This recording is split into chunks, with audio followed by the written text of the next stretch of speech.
Scouting report. He has a 1.64 earned run average in his last 3 starts, but Phillies haven't hit a whole lot in those games. And other than the shutout in Toronto, they're just 1-2 for him. Well, he is tied for first among rookies with the 5 victories that he has. And as he has progressed this season as a starting pitcher, you know, the book on him is that he is very difficult to pick up with that fastball. Well, and when he's down, he's effective. Willie Taveras leads it off for Cincinnati, and the count 1 ball and 1 strike to him. When he has a real good downward plane with his fastball, then he can go up and get hitters to chase. But when he's up and doesn't mean to be, that's when he gets hit.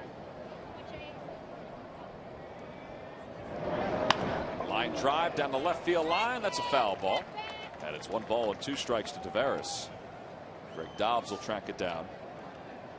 Taveras is riding a 4-game hitting streak for Cincinnati. He has hit in 8 of his last 9, and last night he had a base hit in 4 at-bats, and that base hit was an infield hit, and it came at his final at-bat. He gets a lot of infield hits. And he's alive with that foul ball. He hits a lot of balls he doesn't hit hard enough to get to the infielders, and then he can run really well, so he beats out quite a few hits in the infield. See what he's done since the 25th of June. This is not a lineup that scores a lot of runs for Dusty Baker. That one's pulled toward the hole at shortstop. J-Roll's got it, and he has no chance. That's the 2nd infield hit in this series for Taveras, who had 207 infield hits coming into this year. It's time now for our Keystake Chrysler Jeep keys to tonight's ball game. Really nice night here at Citizens Bank Park. Well, 22 last night.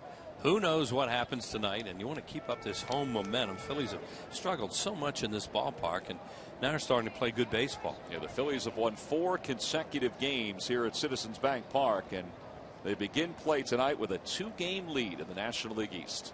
And now you got to keep an eye on Taveras because he has stolen 16 bases this year, and he's been caught just 3 times. Yeah, Willie Taveras is the kind of guy who can get you a quick run. And, you know, you start all over. They're not down by 22 tonight.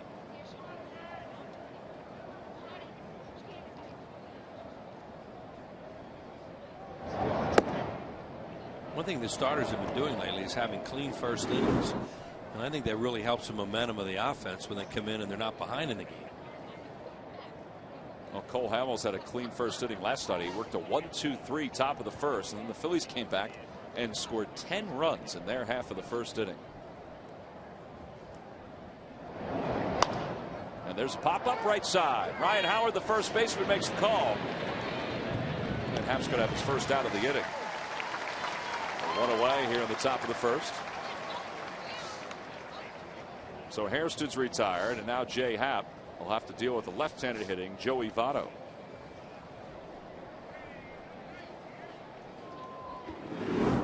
Votto has a 9-game hitting streak in which he's hitting close to 400 during that span. And overall, he's hitting 361, and he doesn't have enough plate appearances to qualify for the batting title at this point because he's missed so much time on the DL. And quickly, Jay Happ works ahead. No balls and 1 strike.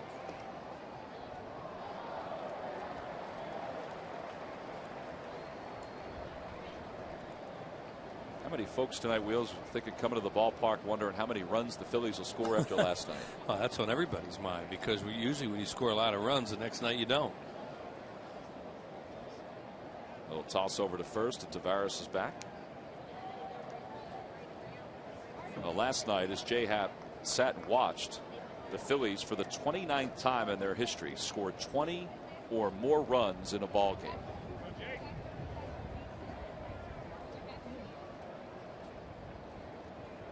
Seen a few of those, and a couple are you never forget the 23-22 game they won at Wrigley Field. That Mets game, that what was it, 26-7. The Von Hayes 2 in the first. They've been on the winning side of a lot of them. I've been lucky enough to see.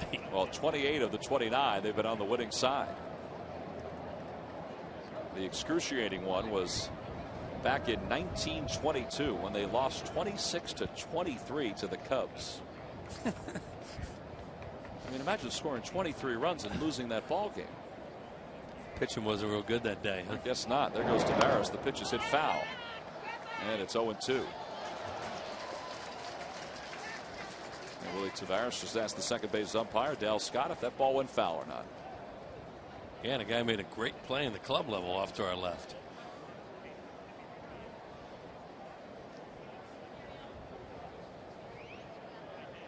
What do you think Jimmy's saying to Jay Happ right Well, there? it probably has something to do with who's about what's going on about covering second. You know, whether or not he wants to know what he's going to throw or not. You know, infielders, you want them to come forward and then go cover. And with Tavares showing that he may run, as you look at the umpires there, and Mike DeMuro behind the plate, it looks like Rollins is covering. And he gets Votto swinging on strikes. 2 away. That's that sneaky fastball you're talking about, Tom. Not that he throws real hard. That was only 90. But it has a little late life to it, and he hides the ball a little bit. See right here, he kind of hooks it and hides it. And Votto got a really late swing at that on a pitch that was not a strike. So Happ with his 51st strikeout of the year. 2 outs for Brandon Phillips here at the top of the first. Phillips was 0 for 4 in last night's ball game. He's got pretty good numbers this year, including the 53 runs batted in, which is second only to Chase Utley among second basemen in the National League. And a fastball a little high. 1 ball and no strikes. Brandon Phillips, a great athlete, won the Rawlings Gold Glove last year, second baseman, and he can hit too. He just looks to me like he just tries to hit too many home runs. But they got him in the 4-hole. Maybe he thinks that's what he's supposed to do. I think they would like to get Jay Bruce back up to the middle of this lineup eventually and put Phillips somewhere else where they can utilize even his speed as well. Maybe when you see a right-hander tomorrow night, they'll probably move Bruce up a little bit. And then another left-hander, of course, and Jamie Moyer on Thursday. Rodrigo Lopez will pitch a game here tomorrow night. 2-0 the count to Phillips with a runner on first. Another toss over by Jay.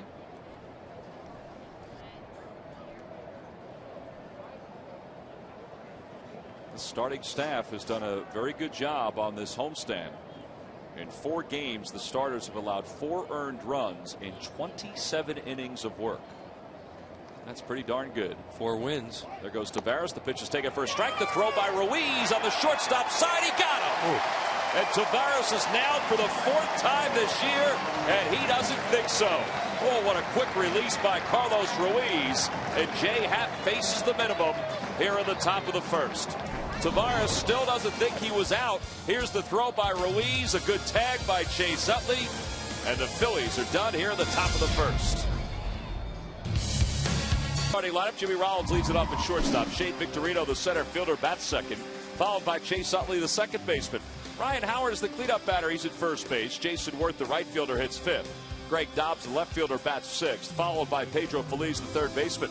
Carlos Ruiz does the catching. He'll bat 8th.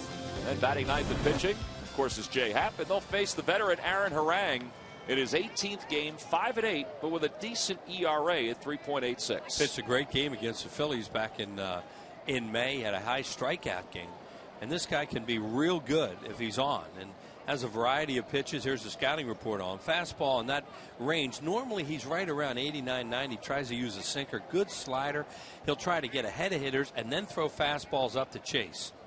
Well, Jimmy Rollins will lead things off, and Jimmy is riding a 5-game hitting streak. And speaking of chasing, he hasn't chased too much lately. No, well, you know, when you get locked in the way he is right now, the ball looks a lot bigger probably. And the whole key to his hitting and most guys hitting is to stay back as long as you can.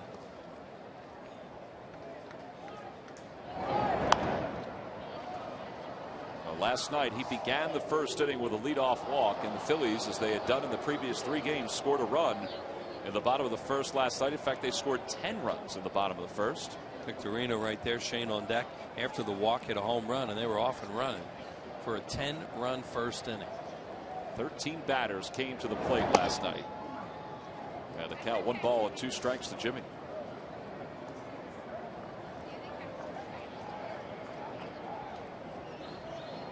Harang is a lifetime 500 pitcher, 74 and 74. He has led the league in strikeouts 1 season, had 16 wins in 2 other seasons. There's Johnny Cueto, who had an ERA that was the 4th best in the league coming into last night's game until he was Sent to an early shower with 2 outs in the first. That's a turn the page for Johnny Cueto. Get ready for your next start against the Mets. And Jay rolls down on strikes, 1 away here in the bottom of the first inning. All-Star voting isn't over quite yet. From today until 4 p.m. Eastern Time, July 9th, you can vote for the 33rd and final player for each league roster. Go to Phillies.com, cast your All-Star final vote for Phillies outfielder Shane Victorino. And he could be the final representative for the game in St. Louis. Vote now, vote often at Phillies.com. And there are the players who are available, both the American League and National League. Shane is 1 of 5. That includes Matt Kemp, Mark Reynolds, Christian Guzman from Washington, and Pablo Sandoval of the Giants. Sandoval hit a grand slam home run last night with 2 outs to make that game 5-0. Giants needed every single run to win the game against Florida. And they won it 5-4 as Victorino rolls 1 to second. And Harang's got 2 quick outs here in the bottom of the first. So Harang has done something that pitchers have not been able to do on this homestand. Jimmy Rollins and Shane Victorino had been combined 20 for 34 before tonight, and Harang's gotten both of them. Kind of went breaking balls too. He struck out Jimmy on a slider. That was a changeup, and he got Shane to roll over to second.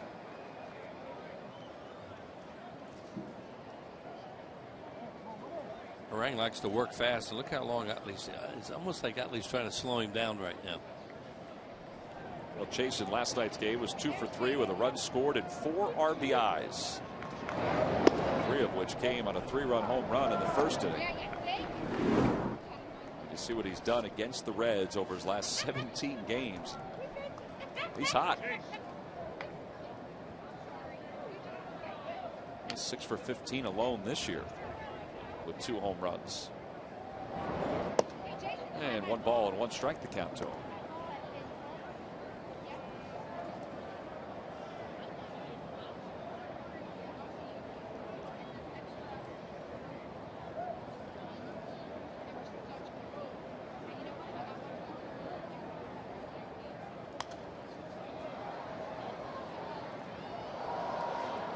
Some of the numbers from last night. The Phillies, for the 4th time in club history, scored 10 runs in the first inning.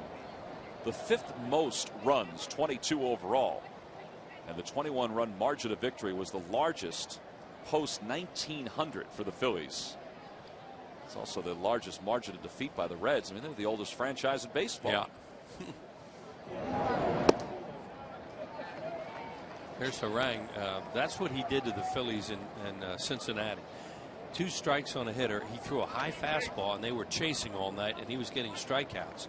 And, you know, hopefully they filed that away, and tonight they won't do it. In that case, Chase just stayed off a high fastball. And he's run the count back even. 2 balls and 2 strikes. And Chase punches it the opposite way. That's going to drop in for a base hit. Chase around first, thought about second, but Gomes did get to it quickly. And Chase is aboard with a 2-out single. How about that swing? I mean, it wasn't a check swing. It just looked like he almost hit it out of the glove of the catcher Hernandez. Watch how long he waits. Waits. Boink. Little quick swing. There's just no way to look how strong his wrist must be to wait that long and just flick at a ball like that and hit it that hard. Well, it also shows you just how well he's swinging the bat too. Exactly. That's the point we were making about Jimmy. When you can wait a long time, that means you're swinging the bat well. Ryan Howard was the last Phillies starter to get a base hit in last night's game. But you don't want to try and teach a kid, say, now wait till the last split second and just kind of flick your wrist. It won't work.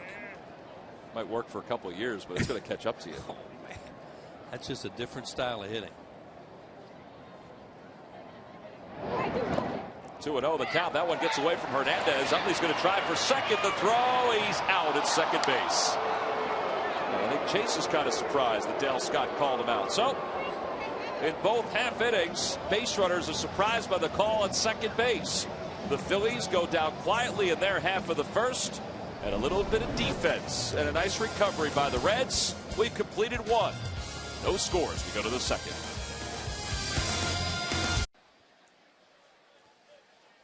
No score as we go to the top of the second inning. Brandon Phillips, who was up when Willie Taveras was thrown out to finish the top of the first, gets a fresh count as he leads things off against Jay Happ. And Happ with a changeup on the outside corner for a strike. There's Phillips' numbers again. He is hitting .295 against left-handers this year. And overall, as you saw, .265 batting average. And Happ worked his head very quickly. 0-2. There's a fan down on the suite level that just made a heck of a grab with his hat on that foul ball.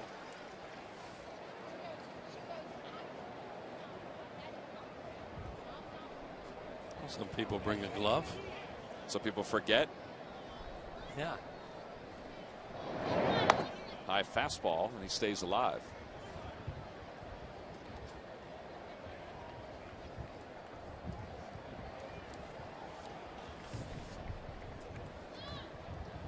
A little face paint here at the ballpark today with some good seats.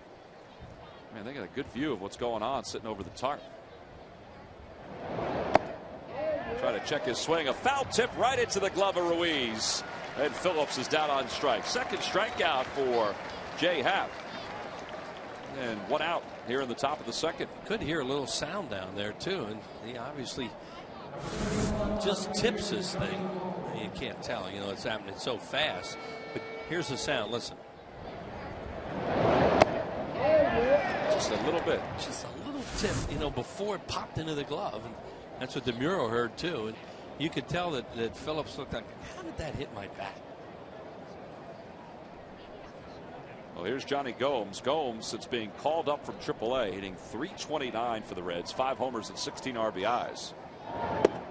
He was one of the guys last year for the Tampa Bay Rays who led their surge, or helped lead their surge from the bench. He hit under 200, but he was one of the guys that came up with that Mohawk idea. Remember when they all had that Mohawk last season? He wasn't on their postseason roster in the World Series, right? No, he hit 8 home runs during the regular season, but only hit a .182 during the regular season.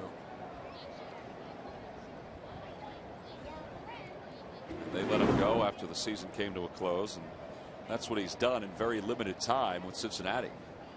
And a home run to right center here last night off Hamels there for their only run.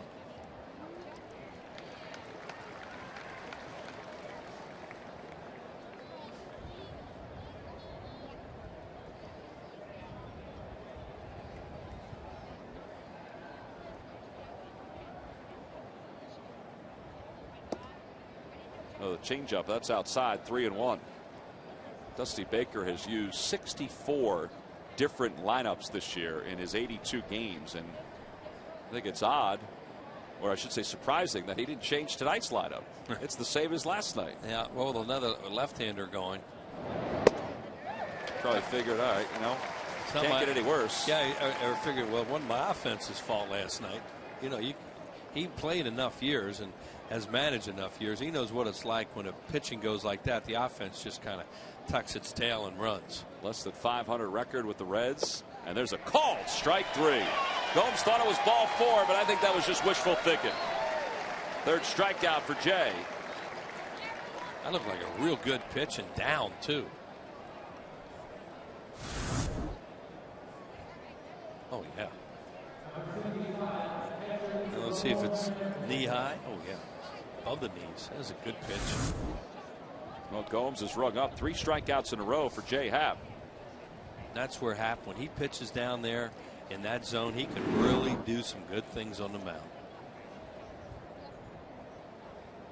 Well, his best outing of the year came 2 starts ago against the Toronto Blue Jays up at Rogers Center when he pitched a complete game shutout.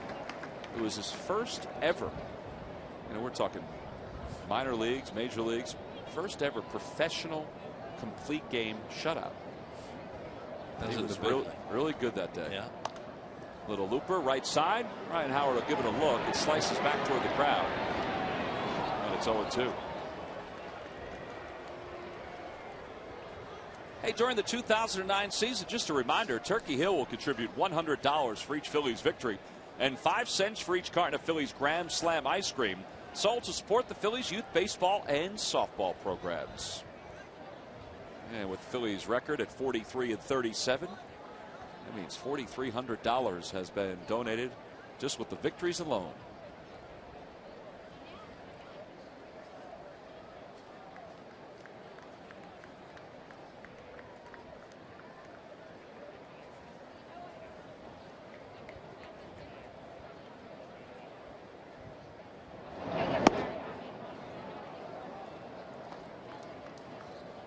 talked about how good this starting staff has been during this homestand. Well, how about in July? Overall, the staff, the entire staff, has an ERA of 3.12. I mean, that's more than a run better than what their numbers are for the season. Well, they're on a nice run right now. They're starting pitching, and as a result, they look like they're a lot better baseball team. There's the month of July, and that's what the Phillies did offensively. And the earned run average, fifth at 3.12. Scoring a lot of runs, a little more than 6 per game, as that one was just a little high, and it's 3-2. Threw a curveball there. He doesn't throw a whole lot of those, but you know, not a bad pitch for him to use once in a while.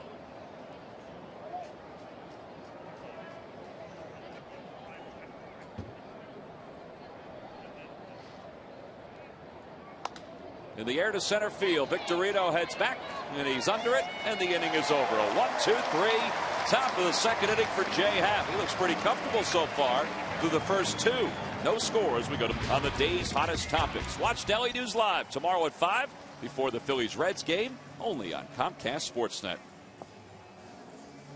The Phillies fans who watched the highlights of last night's ball game, that's the easiest way to sell some tickets, is when you see an offense score 22 runs in a game, and they are hoping for, well, something similar in tonight's ball game. Now, the first inning was very different. Phillies only had 3 batters in the first, not counting Howard. Chase Utley did have a single, but he was thrown out trying to go to second on a potential wild pitch.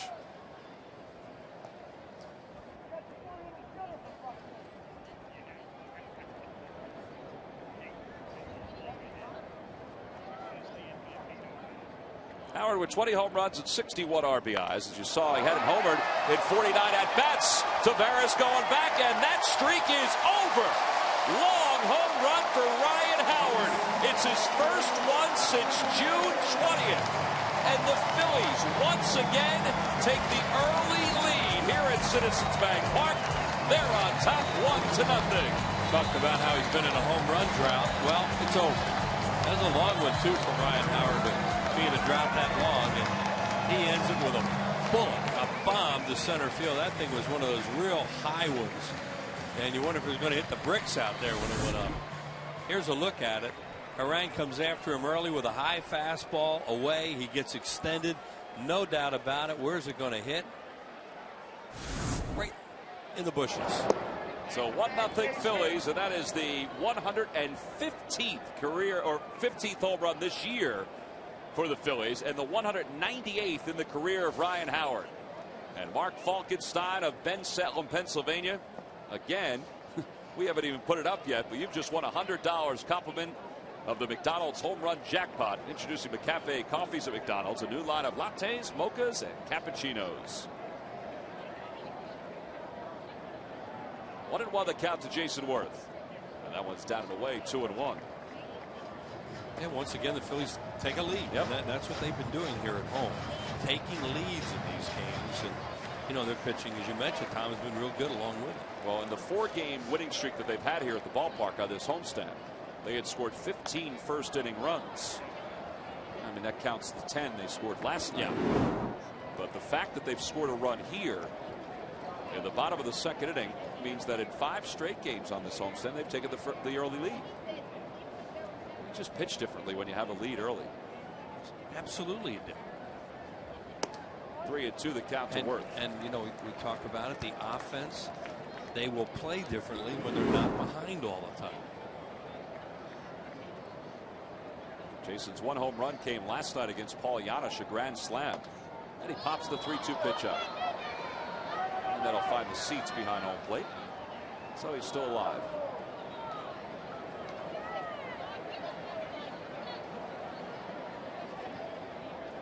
Another sold-out crowd here at Citizens Bank Park.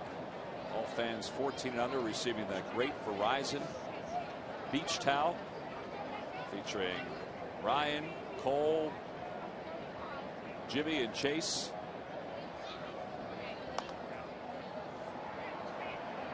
And again, that'll find the seats down the right field line. And the count remains 3 balls and 2 strikes. Good catches being made here tonight. That guy had a glove. That could be the first game.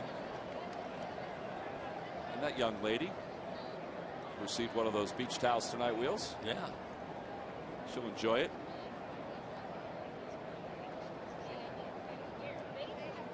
And according to that shirt, this is her first Phillies game. Too bad it wasn't last night. Yeah, that would have been memorable. In the air to right center field. Tavares going back to the warning track, and that one is gone. Opposite field home run for Jason Worth. He has just gone back to back with Ryan Howard. And the Phillies have picked up right where they left off last night. And they lead it 2-0. One thing Harang will do, he can throw some home run balls. That's 16 on the back-to-back home run. Hey, Jason Worth, that was really a good swing. The fastball, and it tailed back into the middle of the plate, and he hits it hard the other way. You see where it was supposed to be was away. It came right back into that hitting zone, and he didn't miss it. We talked last night how Jason Worth had struggled against the Reds during his major league career. He was just 1 for 24 coming into last night's game. Well, he's got 2 home runs in this series against Cincinnati. And he now has 18 home runs and 51 RBIs. Wheels, he's on pace for a 100 RBI season. And one of the best things about it, you see Ryan hit his home run in this inning first, is that he hit him the other way. And that's always a good sign. That means you're staying back. And he didn't, it wasn't like he got a late swing and hit it down the line. Those are drives to right center field. Charlie Manuel, he loves to talk about hitting, and one thing he likes is guys that, as he says, they hit him gap to gap. And that's a big time hitter as far as he's concerned when you go gap to gap. 1-1 the count to Greg Dobbs, and Dobbs sends it in the air. Shallow left center field. Tavares on the run. Gomes is there as well, and they nearly collide. I don't think Willie Tavares, if they had collided, would have won that. Would have won that battle. No, John, he would have been a bug on a windshield with Gomes. Look at John. He looks tough. He looks like he could have played in the 20s and 30s. Oh, yeah. Here comes Tavares. Now, center fielder is supposed to take it if he can get there. I guess Gomes didn't hear him. And luckily for Willie, Gomes peeled off. Pedro Feliz now the hitter with 1 out. Pedro chops the first pitch past Sam Perlazo. And it's 0-1. Pedro has just 2 hits in 24 at-bats against Harang. He's having himself a pretty good offensive year with 40 RBIs. And the count, no balls and 2 strikes to him.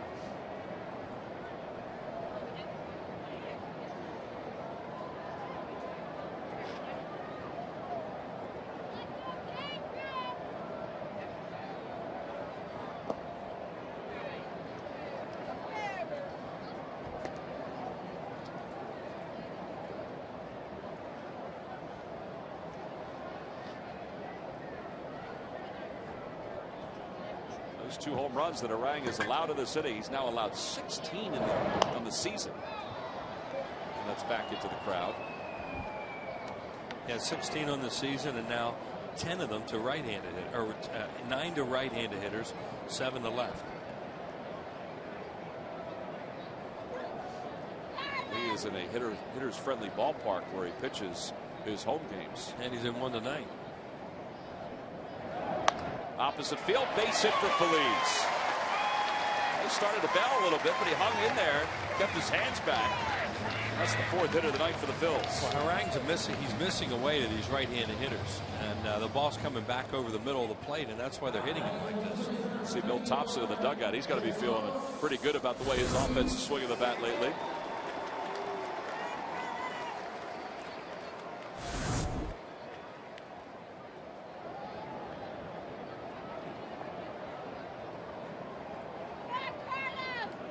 Out for Carlos Ruiz. Used a slider that time. His fastball, he's aiming it away, and I don't know if he's trying to run it back like a backdoor fastball or one of those running fastballs of the right-handed hitters, but he's missing with it, and they're not missing.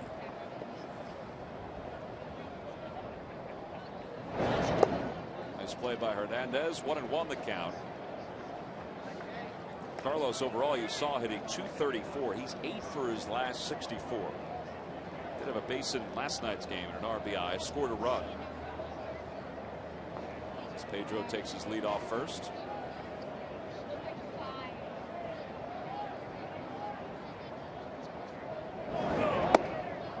That's on the outside corner, 1-2. Another slider. You see Carlos say outside. Nope.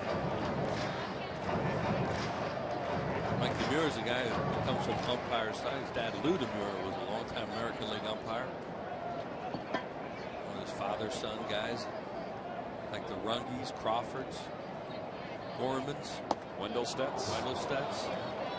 Carlos is strikeout victim number 2 for Harang. 2 away here in the bottom of the second.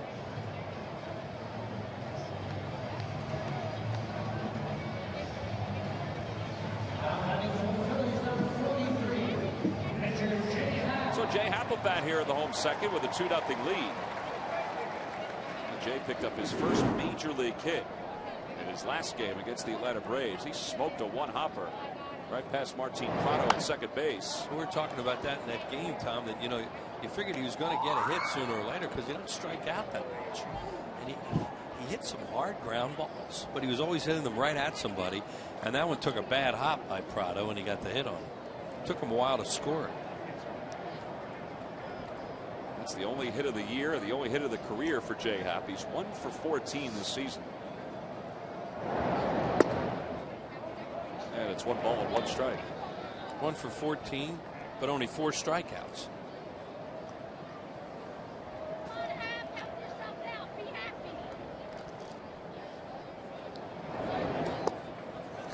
Fooled a little bit there on that breaking pitch. That can be the equalizer. He had a really good swing. Well, not a good swing, but, you know, he had an aggressive swing. It was late on that first pitch. So Harang, you know, he's thinking maybe I better do something a little bit different. This guy looks like he wants to be up there. Hits it in the air, foul territory down the left field line, and that'll be back a row or 2. Pitcher can pick up on that right away when he sees a pitcher and they doesn't want to be there. Then he can just pump fastballs and get him out of there. But Happ looks like one of those guys who wants to swing the bat.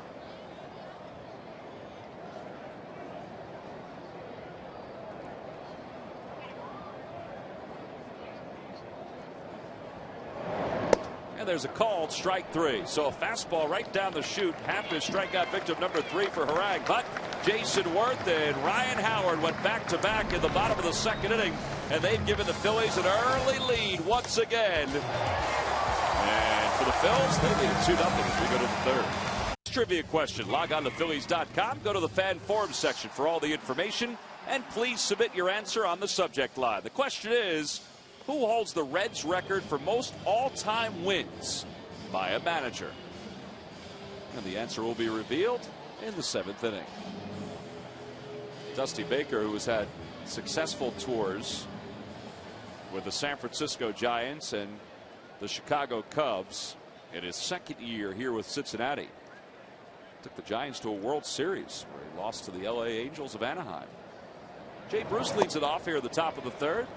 And a sneaky fastball from Happ.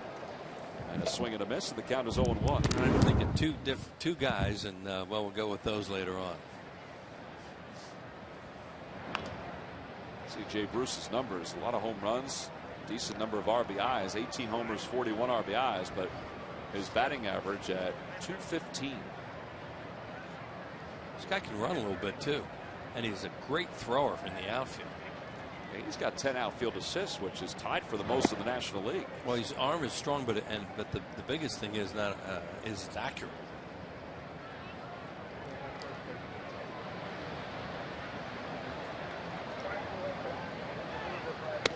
And another strikeout for Jay Happ. 4th strikeout of the game for Jay. You know, he can live up there. We talked about that. He can live up there when he's down early in the count. That's what he did again. And then he'll throw a high fastball and they'll chase, kind of like Votto did earlier. Well, and when you're not used to him, and the Reds have never faced Jay Happ during the regular season, you know, you're not expecting this. See, now whether he tried to do that or not, it didn't. You know, the one like Carlos was setting up there, but their eyes were down on that at bat, and now he comes up with one and they chase. I remember talking to Kevin Millwood when he threw that no-hitter against the San Francisco Giants, and he said that if you can change the eye level successfully within the strike zone, you know, you can get by with basically fastballs during a game. You sure can, and you know, the location of pitches are so big. You just keep throwing things in the same spot, same speed to major league hitters, no hitch. 1-1 the count to Edwin Encarnacion, who's 2 for 12 since returning from the DL. That's why these guys that foul a lot of pitches off are such successful hitters, because they seize all the different and they time it after a while.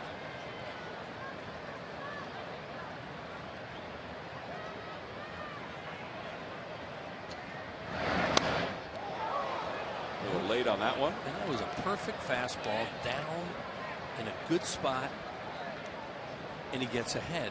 Now he can do some things with a hitter by keeping that fastball down. He just got. Look at this. See where Carlos sets up, and look where that pitch is. It's perfect. He was going to hit his glove, and they tried to go upstairs and get him to chase. Good job. And Encarnacion just stayed off it.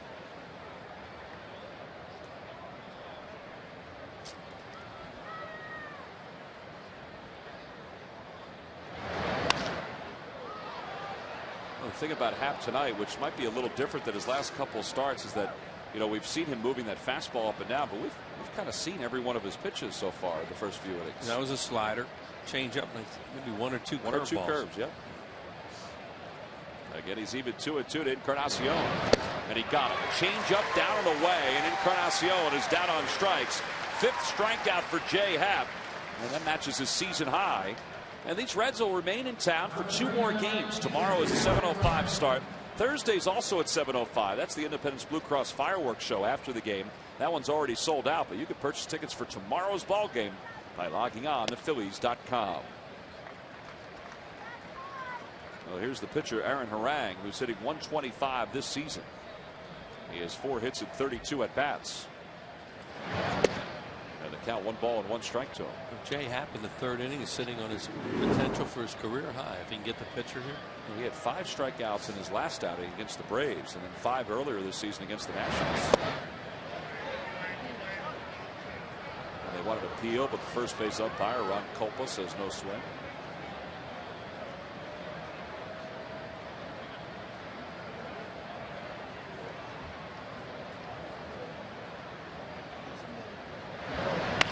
Opposite way, a base hit for Harang, and Worth picks it up in right field, and he thought about throwing to first, and Ryan Howard wasn't there, and you know what? They would have had him at first base, I think. Jason came up and he was ready to fire. And Harang did run the ball out too. He wasn't just loafing down the line. You can see him kind of smiling a little bit. He saw what was going to have the potential to happen here. There he hits it, and he runs right away. Here comes Jason Worth. And he did not, I guess, as you said, Tom, did not feel Ryan Howard was in position to catch that, so he held on to it. Yeah, Ryan was a few steps off the bag and was kind of just lingering there, looking at Jason.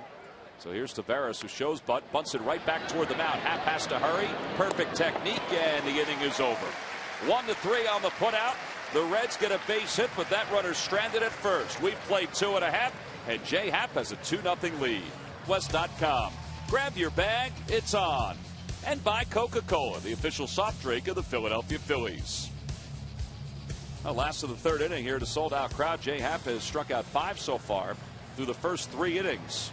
He's allowed a couple of base hits, but he's been pretty efficient out on the mound. He's picked up right where the starters have left off in the previous 4 games on this homestand. And it's a gorgeous night here in South Philadelphia. See the skyline in the background. Wind's blowing out to right field, left to right. Nice wind out of the northwest. Normally when it comes out of the northwest, it's cold. And all it is making for beautiful weather here lately. And the ball will carry to right and right center tonight. Well, folks enjoying the night, enjoying the views here at the ballpark. And as we head to the bottom of the 3rd, we head to the top of the order, and Jimmy Rollins leads things off. Jimmy struck out his first time up.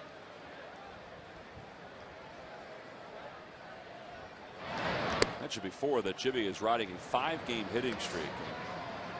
What makes it so impressive is that during the 5, he has 4 multi-hit games. Yeah. And you see it where his average is. Line drive, base hit. And it's a 6-game hitting streak. It's really hard to make your batting average move at this time of the year with that many at bats. And it's going to be one of those things where he's not going to be able to hit for much of an average this year, but it's how you got there. Speaking about some other hitters that are clicking on all cylinders, how about the T-Mac attack with the Phil's broadcaster's son leads out. Now, you were keeping us informed on that game last night. You were pretty excited about about your son there. Huh? Yeah, my son Tommy, boy, I'll tell you what, he had a day that I don't think many people have ever had before. That's great. I know I certainly never had it. He had 2 home runs last night. As Victorino lines one off the glove of Edwin Encarnacion, that's going to be a base hit. And he made a great play in the outfield. A great play in the outfield. Yep. Well, there's one of those situations that you talk about when you play out on a hitter like a Victorino. He can shoot a ball by. Well, in that case, it almost looked like Encarnacion was going to rob him. That ball was hit really hard. And all Encarnacion can do is dive, and it looked like it fooled him and kicked off the heel of the glove. He probably should have caught it. Guy's a good defensive third baseman, too, and he's made some very good plays over the years. So when's the next game? Well, Thursday night. They're in the losers bracket in the District 12 tournament in Mercer County. That's a pretty good team. There's a lot of home runs being hit in Little League, Wheels. Holy cow. They're going to be talking about checking the balls pretty soon. Yeah. There's going to be a humidor all over the country for Little League baseball. Well, I can picture your son hitting a homer. He's not a little guy. No, he's not. Well, they have a very good team, and I'll tell you, there's some really good teams in that district. And Patrick, he's a big boy too. 0-1, the pitch line, fair ball down the right field line, shoots off the fence in foul territory. Rollins is going to score. Victorino being held at third, and the Phillies lead it 3-0. 3 straight hits for the top of the order. The 17th double of the year for Chase. And he now has 60 RBIs on the season. That's what you like to see, a young guy learn how to keep score. That always did that when you were a kid.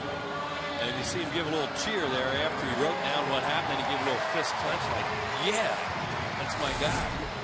Here it is, and that ball just fair. Good call by Ron Kolpa. Good job by right field ball girl to get out of the way.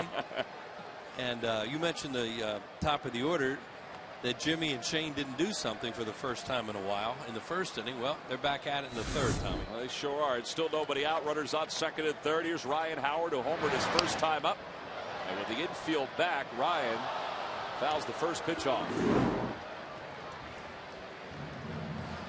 Somebody couldn't quite hold on to one off to our left, but that was a screamer. Fanatics acting like, how couldn't you catch that? Easy. That ball was a bullet. Fanatics right below us. What a shot I could get at him right now. 0-2 the count to Howard. Ryan trying to get a ball in the air right now. All he has to do is hit a ground ball. You get a run in, you get another runner to the third, and maybe a sacrifice fly get him in. Getting everybody behind the Phils there, Wheels. Yep, he's good at that. 1-2 the count to Howard. If you had some silly string right now, I bet you can get him. You know, you're going to lose. You're going to lose with him. So that's true. No, it's like having a snake in a cage and putting a stick near it. Just leave it alone.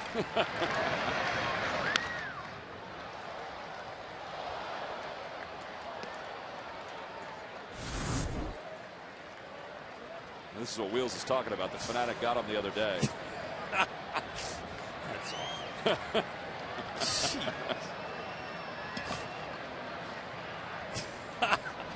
Player caught in Spider-Man's web. Stuff was cold. Ryan lays off 2-2 to count.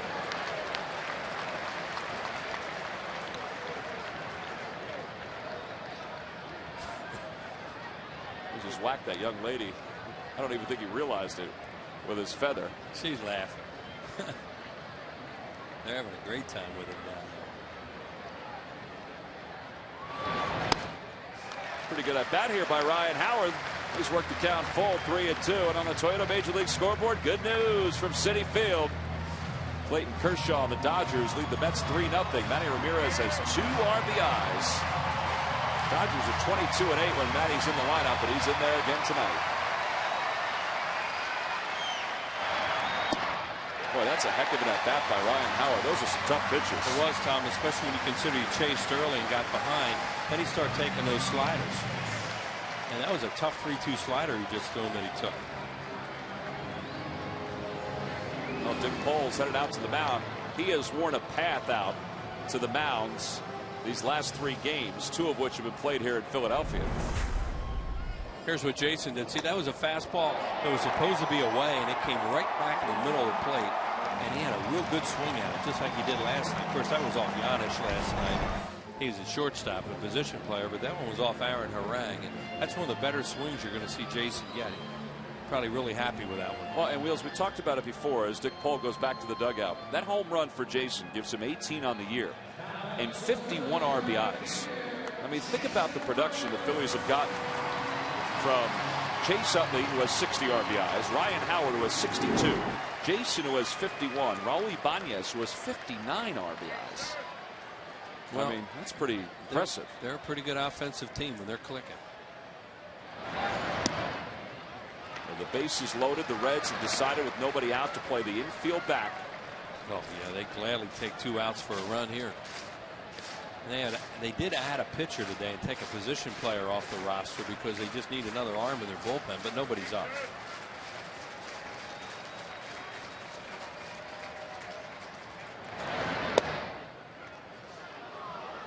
The Reds today added Robert Manuel, a relief pitcher from AAA. And they got rid of Drew Sutton, a backup infielder.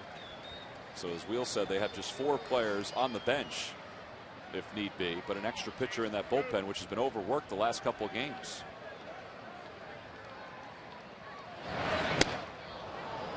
Jason opened up a little bit there, and it's 1-2.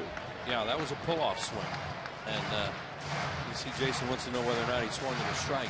He was really closed and went into that fastball that he hit out of the ballpark last night. So all the bases were loaded. Victorino, Utley, and Howard all the way around. And Jason's down on strikes. A little bit of heat from Harang.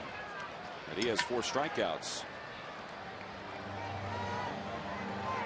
You don't want to let him get away without adding something else here now. Even just a fly ball and you get 1 more.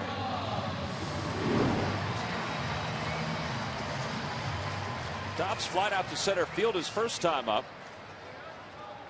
Talked to Greg a little bit today about his resurgence. We talked about it last night that on May 31st he was hitting 132. Now, as you just saw, his batting average is at 268. And he has good numbers with the bases loaded. Hit that grand slam against the Mets a few years ago at the Shea Stadium.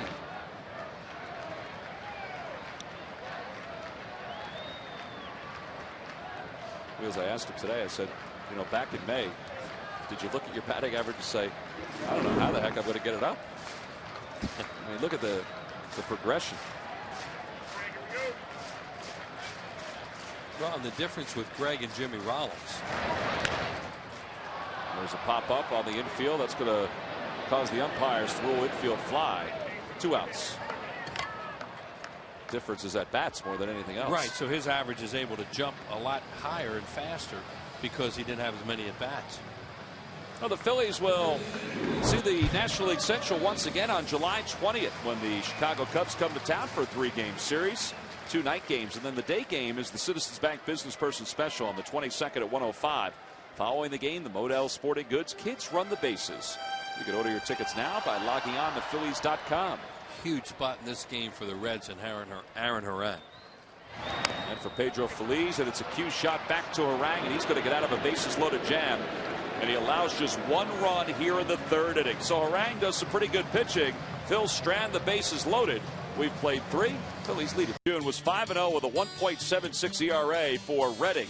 He has 11 wins this year. And Steven Sustorf from the Clearwater Threshers, what a month he had. .390 batting average with 2 homers and 18 RBIs. So congratulations to them. And they are the Phillies minor league players of the month for the month of June. Well, here in the top of the 4th inning, Jay Happ has a 3-0 lead to work with. He already has 5 strikeouts in the game, and he'll face Jerry Hairston, Joey Votto, and Brandon Phillips. Hairston flied out to first base his first time up. A little looper to Ryan Howard. And he's playing shortstop for the injured Alex Gonzalez. And he's done a nice job for Dusty Baker since he took over at short. He's hitting over .300 during that time. And this kid is a very versatile ball player.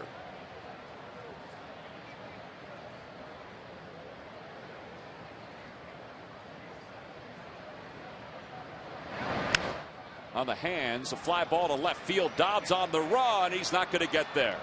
Hairston takes a big turnaround first. And he's got a leadoff single here in the top of the fourth. And Dobbs took a kind of an odd route to that ball. It wasn't hit that sharply. Well, it's only the third hit of the night for Cincinnati. And Gary Matthews joins us here at the top of the fourth. Sarge, you were a left fielder. Sometimes these balls are tough to judge. Yeah, you're listening for the sound of it, but he took a little step back, kind of, and then came in. If he reads it right away, maybe he has a better chance to catch it. Well, that usually when that ball is hit, if you don't hear that little really loud crack, you know that you can come on in on it. That ball was hit off the hands. You know that. Dobbs hasn't been out there, though, a whole lot, but usually your outfielders will listen for the crack of the bat.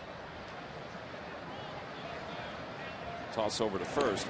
Now that sound was more like a thud. So that means that you got to be coming in. You know the ball isn't hit hard. I think what really fooled him is when the ball was kind of taking off, as if it maybe was going to get over his head. He took one step back and wasn't able to recover on it. Otto lays off, and it's 1 ball and 1 strike. Let's take a listen to the Jerry Hairston Jr. single. You see that ball came in on him, and nothing anyone can do, though. If you get a good jump, you end up catching that. And there's a different sound to, let's say, the home runs that Ryan Howard and Jason Worth hit. Oh, altogether. More of a hollow type of a sound. The balls that Ryan hit and Jason hit, you don't feel those coming off the bat. The one that Hairston hit, it hurts and jars your hands. Count 2 balls and 2 strikes to Votto.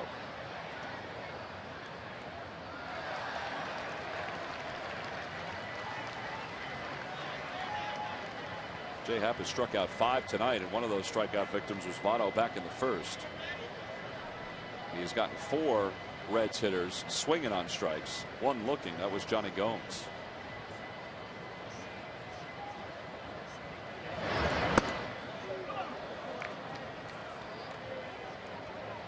Happ has thrown the ball inside, pitching inside. Again, he's been throwing a lot of high fastballs. He's gotten 4 strikeouts on fastballs and 1 on a changeup.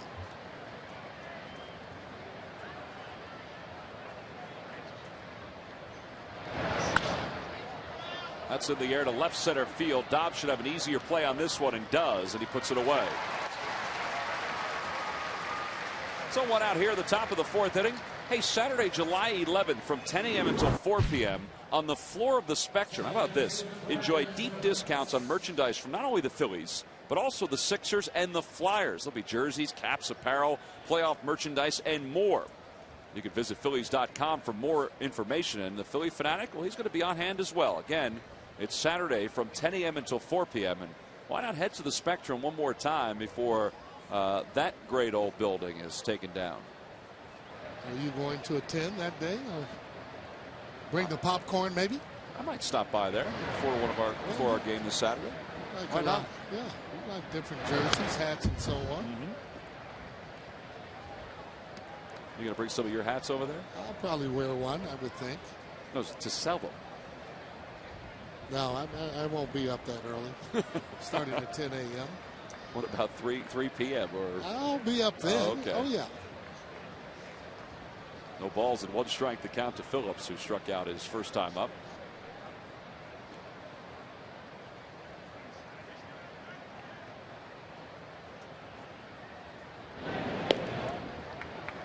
Notice how Phillips is actually waving that bat. Again, that's his mechanism to get ready to hit the ball. And then once the pitcher starts to throw the ball, you'll see him stop and kind of get into more of a hitter's type of approach. And he'll start to wiggle that ball, and that's just really just to keep you a little bit loose. There he goes. Well, he was loose on that swing. That's deep to right field. Jason Worth going back, and that one is gone. 2-run opposite field home run for Brandon Phillips. The 10th of the year given up by Jay Happ. And the Phillies lead is to 1. It's now 3-2. Yeah, that's the danger that you run in when you're throwing high fastballs. He's been able to get away with it so far. That ball out over the plate. Brandon Phillips showing you power to the opposite field. Now look what Ruiz is asking. We're talking about wanting it down. Now watch where it is. See you later when it's up there. And you can see, though, he was going that way the whole time. Hitters that on that right side that's going to right center and the right field just makes him that much better of a hitter. You stay on the ball longer. Well, that's now 12 home runs, 55 runs batted in for Brandon Phillips. Now 1 away with the bases empty, and the count is no balls and 1 strike to Johnny Gomes. Boy, that's huge right there, especially having the bases loaded, nobody out, gives you an indication of what kind of pitcher Harang is, and he is a guy that gives you all he has. But you would expect to get at least another 1 or if not 2 out of that situation just by hitting the ball on the opposite field. Yeah, the Phillies in their half of the third had scored a run. And the bases loaded, nobody out. Harang was able to get Jason Worth, Greg Dobbs, and Pedro Feliz to finish off that inning. There's a fine play by Feliz deep at third. And there are 2 outs now in the 4th.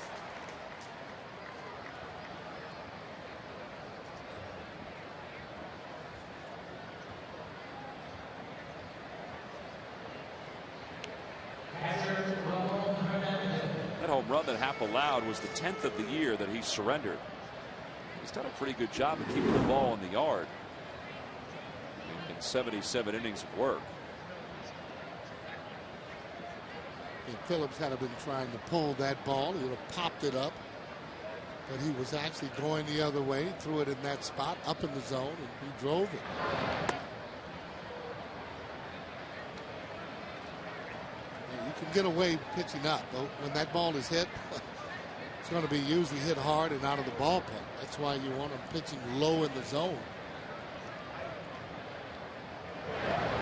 Line drive caught by Pedro, and the inning is over. Well, he was frozen in his tracks there on that liner. Now the Reds get 2 on the 2-run home run by Brandon Phillips. So we have played 3.5. There's the homer by Phillips. Bottom of the order is due up for the Phils in the home 4th. Drive 1 today. And by the Pennsylvania Lottery. Benefits older Pennsylvanians every day. You must be 18 or older to play. And please play responsibly. Sold out crowd here at Citizens Bank Park enjoying tonight's ball game. Phillies lead it by 1, 3-2 as they will go back to work against Aaron Harang. It'll be Carlos Ruiz, Jay Happ, and then the top of the order. Carlos is down in the count 0-1. Sarge, I know they talk about the Phillies lineup that they can get away with Carlos swinging the way he's swinging right now because his defense is so good. But what's so different than, let's say, the month of May or even the beginning part of June for Carlos? Well, simple. He's been not having a good approach as of late. He's been bailing on the ball, and a lot of times he'll sit right before he gets ready to hit. The pitch that he actually struck out on in that second inning, he did the same thing. Now, when you say sit, well, he just kind of crouches down a little when he gets ready to hit. He's supposed to be actually going and keeping that shoulder right toward the pitcher. When he's winding up and showing you his backside, you got to show him yours. But you got to stay in there. In the air to straightaway center field. That's pretty well struck. Tavares going back to the warning track to the wall, and it's off the wall. Ruiz around second already, heading to third. Bruce will get it in, and Carlos has a lead-off triple. First triple since August of 2007. Did he sit that time?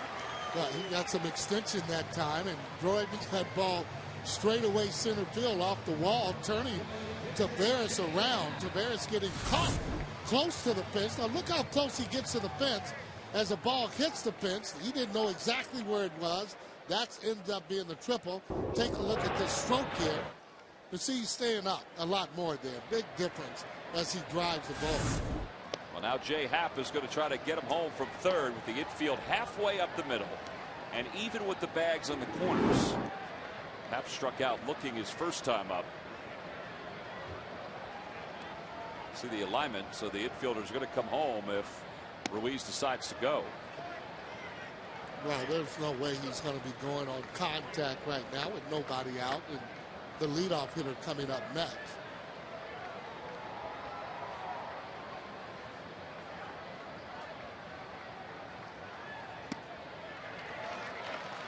On the Toyota Major League scoreboard, the Cardinals lead the Brewers 3-0 in the top of the first inning. Ryan Ludwig, a 3-run home run for St. Louis. The Cardinals lead the Central by a game over Milwaukee. Giovanni Gallardo starting in that one for the Brewers. And Happ pops it up foul. They'll be back into the seats. 2-2 the count. Gallardo has been the ace this year for Milwaukee. They were pretty unhappy when he was not named to the All-Star team with an ERA below 3 with 8 wins. Well, there's always going to be some unhappy players or players that should have made it and did not.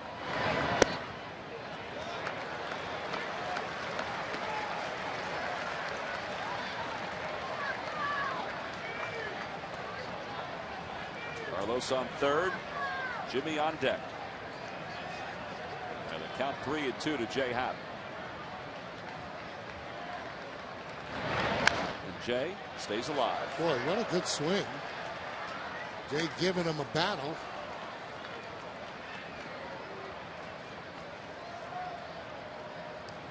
Rang, another one of those pitchers that pitches high in the zone. He does have a sinker, however, and also a cutter, but he will throw a lot of high fastball. Good breaking ball there, and Jay's down on strikes for the second time. Time to take a look at our Firestone leaders. And just looking back at last night's ball game between the Phillies and the Reds, the 22 runs that the Phillies scored. How about that? 26 is the most. The 22 is the 5th most in Phillies history. 23 against the Pirates, the Cubs twice, and 22 and 79. Firestone, a tradition of innovation. That was pretty impressive last night. Jimmy Rollins hits sharply to second. Phillips bobbles, but Ruiz holds. And he wasn't going on contact there. Surprised at that. Really surprised that he's not going on contact. Sam going over to actually say a little something to him.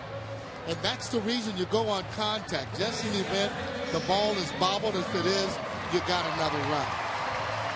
But that's not Carlos's decision, or is it? No, it is not. Usually that comes from the manager, and that sign that, hey, we're going on contact here. So that means wherever that ball is hit, you're taking off and running. Victorino 1 for 2 in this game. He now has 5 hits in 2 ball games.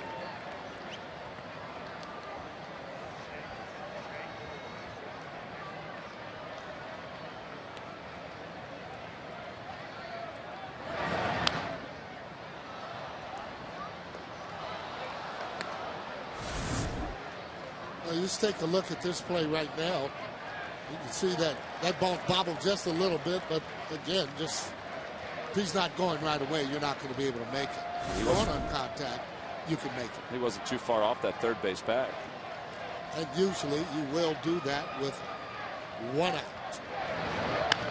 And Shane, a slow roller towards shortstop. Hairston has to hurry. He does. Dug out by Votto, and the inning is over. Phillies strand one at third. They got the leadoff triple by Carlos Ruiz and couldn't score. We've played 4, and the Phillies lead is still at 1. Thing went right. They were 10 for 15 with runners in scoring position. And here we are tonight. We're going to the top of the 5th inning, and they've already stranded 5, including the bases loaded once. And they got a leadoff triple from Carlos Ruiz in the bottom of the 4th inning, and he didn't score. Yeah. It's just the game of baseball, Sarge. That's and that's big too. Off of the really good pitchers, you want to be able to capitalize when you can, and you don't need a hit to get a run. Well, Jay Happ goes to work here at the top of the 5th, and that's how things are going for Jay Bruce. He tries to bunt his way on, and the count is 0-1. There's a guy with 18 home runs and 41 RBIs, and he's trying to bunt his way on to start the 5th inning. Yeah, and those are the guys that you really don't want trying to bunt to get on, just because, again, it's warm, the conditions are warm, and he's the guy that you're counting on to be able to supply some power. You know, Tavares bunting. Didn't think that was a good play with 2 outs after the pitcher got on.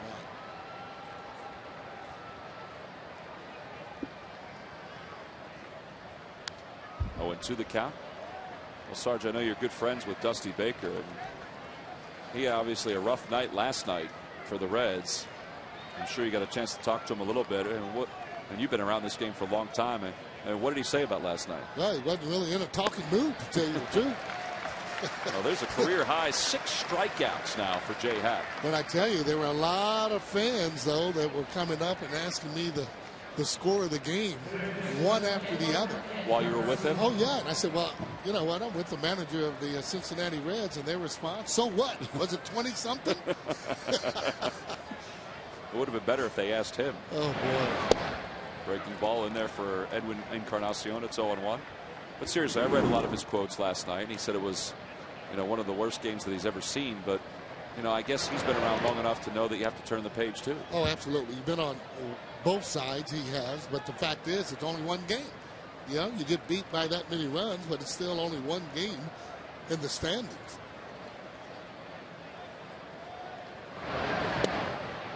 1-2 the count. Now on the flip side for Charlie Manuel, the Phillies manager, he kind of said the same thing after last night's ball game. Well, Charlie's pretty even keel in knowing that even though you score a lot of runs, that next day is always a big challenge. And not because the guys aren't trying. It's just that it's a game of baseball. Well, last year the Phillies scored 20 runs in a ball game against the St. Louis Cardinals, and the next day scored only 2 runs. And the day after that, lost a game to the Cardinals in extra innings, and you know, folks were kind of flying high after that 20-run performance, and Phillies were unable to kind of carry it over the next couple of days. Well, those hits, I mean, you get a little full of yourself, but you realize, though, it is another night. You put away what you've done the previous night and trying to score more runs for J.A. Happ.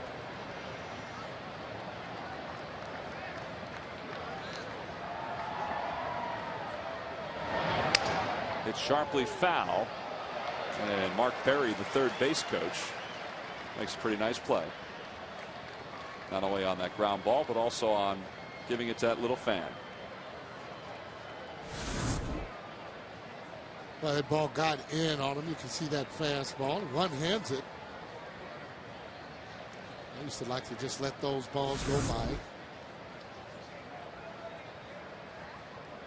Didn't like bending down for them. Line drive to left field, a base hit for Encarnacion. And he's aboard with a 1-out single here in the top of the 5th. They finished the Phillies game with Greg Murphy and the most extensive game breakdown. Get the expert analysis of former Phillies closer Mitch Williams, plus exclusive player reactions with Leslie Goodell on Sloan Toyota presents Phillies postgame live after the game, only on Comcast Sportsnet. Saw Mitch today. He was at the ballpark, taking in batting practice, talking to some of the players. The wild thing. Yeah. Know him all too well. Last big league hit for me in the major leagues was off of the wild thing. No kidding, really? Yes, sir. Who was he pitching for at that time? You were with Seattle. He was pitching for Texas. Texas Rangers. And I proceeded to take my lead, and he picked me off. Game over. That was it. Ryan bunts it in the air, foul, so it's 0-2.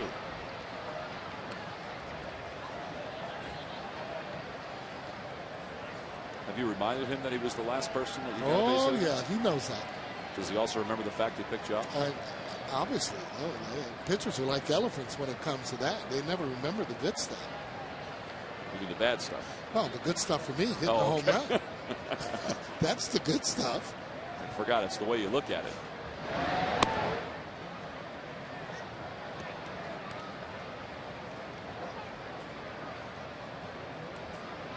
Always got to be aware of the slug bunt, where he fakes the bunt and then swings the bat.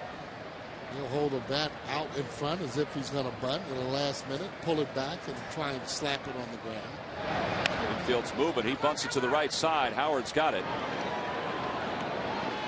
And the sacrifice is successful. And 3-4 as Encarnacion goes up to second base. Now, don't know if Howard had a chance to get him at second base, but if you're not sure, go on and take that out. Yeah, it's a lot better than having two runners there. You can see that ball bunted. The ball bunted hard. That's why you think you had a chance, and he did. He did have a chance to be able to throw and get him, but not having the confidence there. Underhand is there to first and takes the out. So with the 1-run lead, the Phillies have 2 outs, and now the top of the order, Willie Taveras, the batter. He's 1 for 2. Infield single his first time up. Try to bunt his way on his last time up.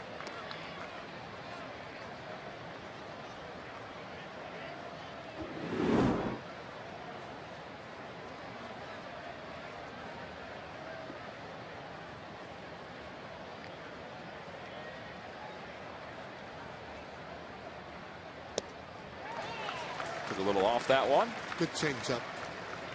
On the Toyota Major League scoreboard, Manny Ramirez has another hit, and the Dodgers have another run. They lead the Mets 5-0 in the top of the 4th inning.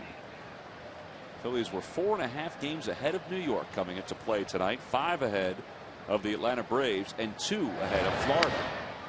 That's off the end of the bat behind home plate. Ruiz tosses the mask aside, and Jay Happ works out of this 5th inning. Reds got a runner in scoring position, but that's where he still stands. We've played 4.5. Phillies lead it 3-2 with Chase Utley leading it off. Of the championship trophies won by Pennsylvania teams on hand to show off not only the World Series trophy, but of course the Super Bowl trophy won by the Steelers, and the Stanley Cup trophy won by the Pittsburgh Penguins. Sarge, apparently somewhere between 6,500 and 7,000 people passed through the Capitol and the Rotunda to get a look at those 3 trophies. Pretty impressive. Well, you don't always get that opportunity, and to be able to take pictures, I don't know how many people were able to do that, but that would have been a keeper. Well, you can see the whole report tonight on Sports Night at 10 o'clock. Michael Barkan was there, and I'll tell you what, that's pretty impressive. And Governor Ed Rendell very proud of the 3 championships that the city of Philadelphia and the city of Pittsburgh won over the last year. Chase Utley leads things off here in the bottom of the 5th. The other thing too, Villanova went to the Final Four in college basketball. A lot to be said for that. Well, it's great though too for the fans even here, because all the teams are really competing, making it to the playoffs without winning it, and puts the pressure on other teams that haven't won, especially right here in Philadelphia. Chase stays alive as he hits that one foul. There remains no balls and 2 strikes. Chase is 2 for 2. RBI double his last time up.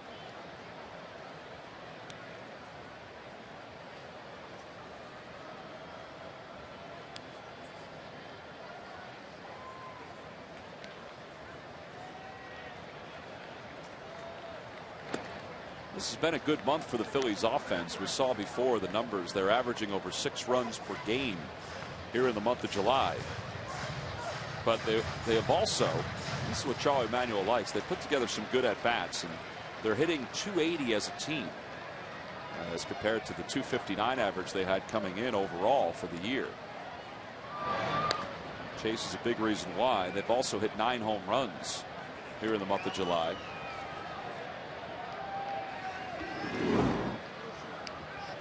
They're still looking for Howard really to get hot and start driving the ball. He had a great at bat on that walk. His last at bat, he usually swings at that pitch, that slow slider in. That's a tough pitch to lay off of.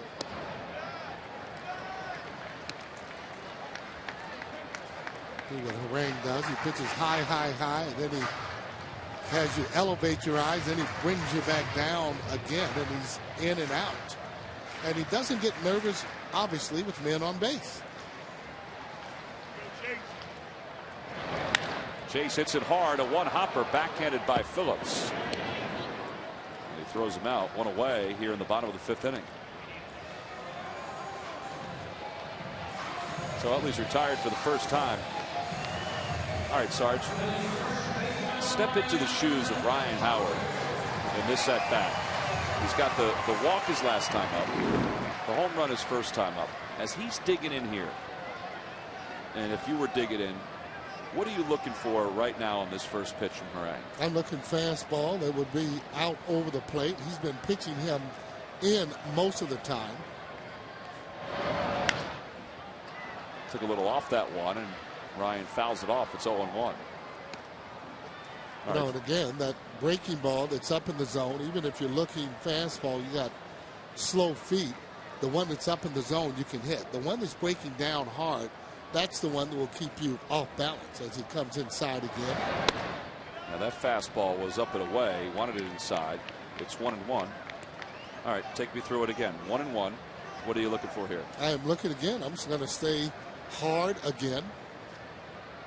And he is coming inside again.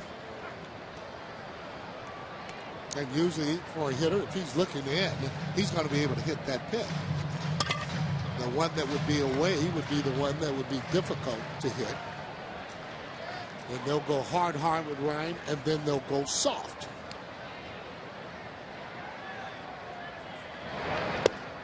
And he's called out on strikes. 85-mile-an-hour changeup from Aaron Harang. Yep.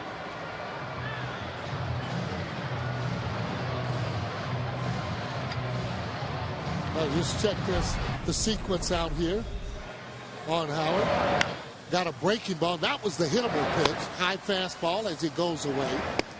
Fastball in, the one we talked about, and then soft away. Well, 2 quick outs here in the home 5th. Jason Worth 1 for 2. He homered his first time up. And he works ahead 1-0. There's Harang. He's the type of pitcher. He'll eat up innings for you. They haven't been scoring a lot of runs for this guy. And he's a pretty good pitcher in the league.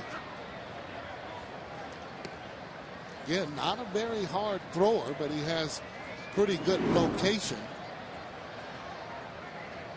But as a hitter, don't mind hitting against him because, again, he's around the plate and he usually gives you something to hit. Jason thought that was a little outside. Mike DeMuro thought a little longer about it before he called it a strike, and it's 1-2. Big difference, too, between 1-2 and 2-1. When you have that 1 ball, 2 strikes, you're not as aggressive. You can see that particular swing there on Worth, where he just kind of pecked at the ball a little bit that was going outside.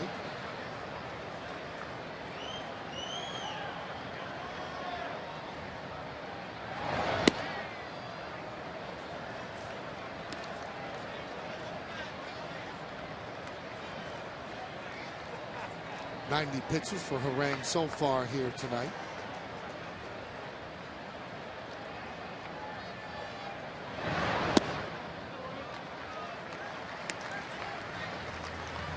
Now with Jason, they like to start him in, and then keep the ball away. But when you miss away, he's been making those pitchers pay for it and driving the ball out of the ballpark. That's what happens when you miss your spots. Lays off on the 3-2. They do appeal. No swings is Ron Kolpa. And it's a 2-out walk. And Jason's done a lot of that lately. Well, he's gotten a number of walks. Let's see what he does with Dobbs at the plate. You know, Harang's times to the plate are not that quick. And Jason can get himself into scoring position rather easily early in the count. Yeah, well, he would want to try and steal that base. The earlier, the better. Greg Dobbs had a great opportunity with the bases loaded. 1 out. Popped up to the second baseman.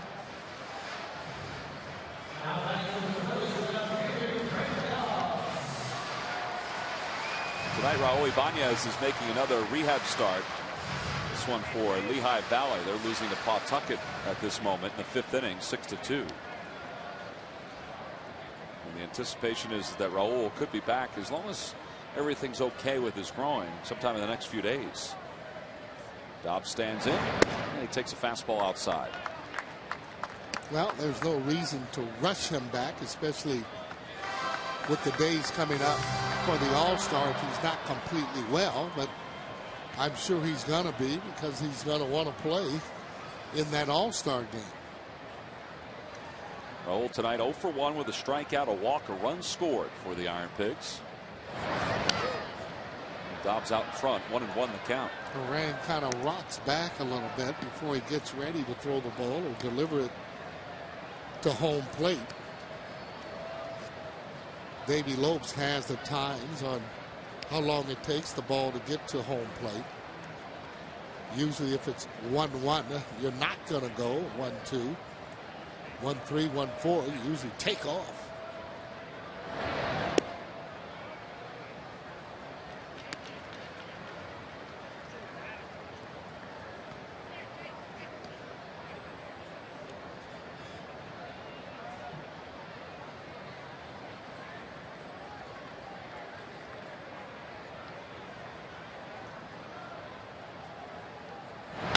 That one hit sharply and right under the shoes of Jason Worth. He'll stop at second base, and Dobbs has a 5-game hitting streak. The Phillies now with runners on first and second with 2 away. And again, they've got base runners. And let's see if they can cash in with Pedro Feliz. Well, one of the things they're doing, they continue to put pressure on Harang by keeping runners on the bases.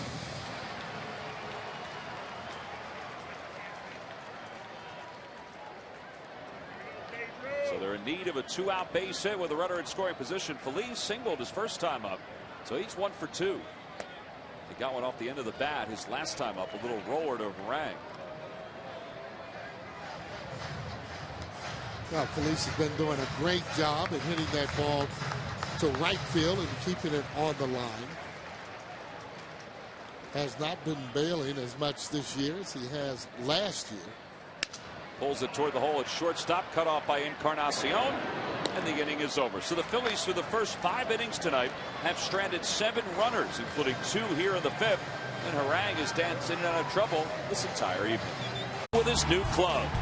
Finally, Ryan Howard returns for his second All-Star appearance, and he will do it in his own backyard. The gateway to the West is open for the Phillies, and it is brought to you by Independence Blue Cross. We're here for you every step of the way. Well, again, you can vote for Shane Victorino to join Raul Ibanez, Chase Utley, and Ryan Howard as the 33rd player for the National League team. You can vote until 4 p.m. Eastern time on Thursday. And the governors of Hawaii and Pennsylvania have a little bit of a challenge going right now as Jerry Hairston Jr. leads it off. Here at the top of the 6th inning, we can see the Vote Shane shirts all over the ballpark. Got the Lays as well, and the fans are getting into it. I mean, I was out today down at Center City, right near City Hall, and a lot of folks saying, I already voted a ton of times. As Hairston sends it in the air to left center field. It's pretty deep. Victorino on the run. That's one of the reasons why you want to vote for him. He's a Gold Glover, and he's closing quickly on all of those balls, and that's a nice play right there. He's actually learned how to play center field after playing right field, and played a good right field. And center field is an easier position to play simply because you can see the ball coming right at you as he goes there. Slow down, make an easy catch out of it. So 1 out here in the top of the 6th. Bottle the batter. Anyway, the governors in Pennsylvania, of course, the Honorable Governor Ed Rendell and Linda Langle, who's the governor of Hawaii, have a bet going, friendly bet, friendly wager, on which state can show more support for Shane Victorino. And if Hawaii shows more support than the folks here in Pennsylvania, which I can't imagine, then Governor Rendell sent some cheesesteaks to Hawaii, and if Pennsylvania shows more support, then the governor of Hawaii will send some pineapples over here to Pennsylvania. Okay, well, what do you think? I can't imagine that the state of Pennsylvania, as great as Hawaii is, would lose that battle. I'm going with the right. Really? Oh, yeah. Kidding me? Hometown hero. There's a check swing roller to shortstop. J-Roll's got to hurry, and Votto's retired. Good play. 2 outs. Well, anyway, the vote is on. And I'm sure this is happening all over the National League and American League for the 10 players who are up for the final spots in the National League and the American League. And keep in mind, Shane does a lot of things there for the people in Hawaii, in his home country. Visible. And you know he likes to talk. I mean, he'll talk to just about anybody. Brandon Phillips hit a 2-run home run his last time up and happens to hit 0-1.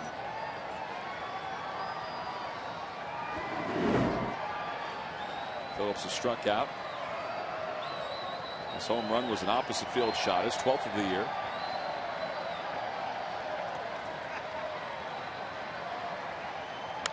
And that one's in the air to left field. It's deep. Dobbs going back to the warning track, to the wall, and it's gone. How about that? The second home run of the night for Phillips, and he's just tied this game up at 3 apiece. Now, when they're messing around inside, the guys that can hit the ball out of the ballpark, you can see that young fan with it.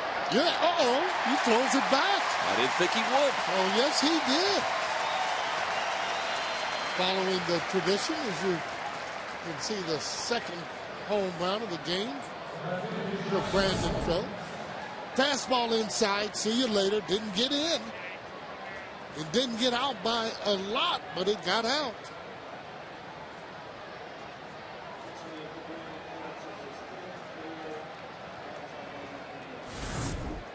Now the 5th multi-home run game of the career for Brandon Phillips.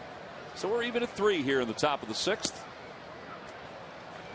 And the count, no balls and 1 strike to Johnny Gomes.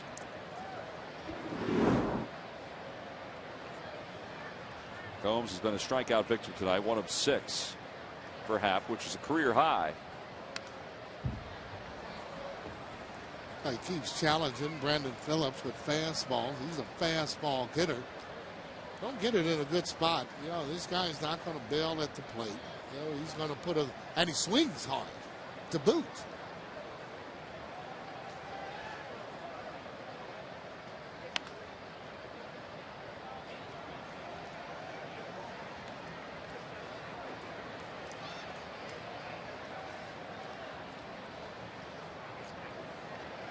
Lindsay making that young fan awfully happy with a free souvenir.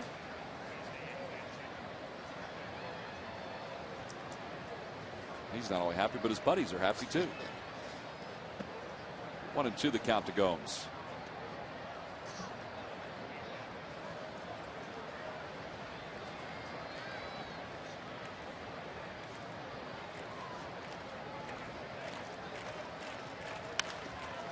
Off the mound.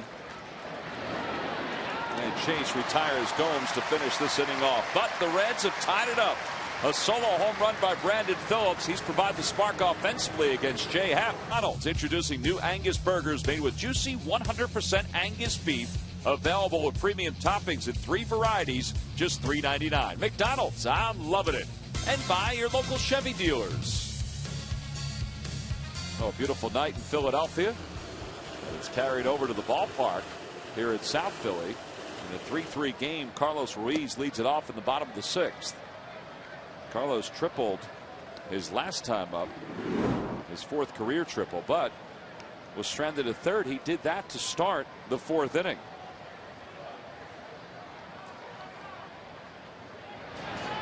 Phillies have not had the timely hitting tonight that they had last night, despite the fact that they already have 9 hits in this game. And the little things that you do in the game, again, by being able to execute runners on 3rd base, makes it easier for him.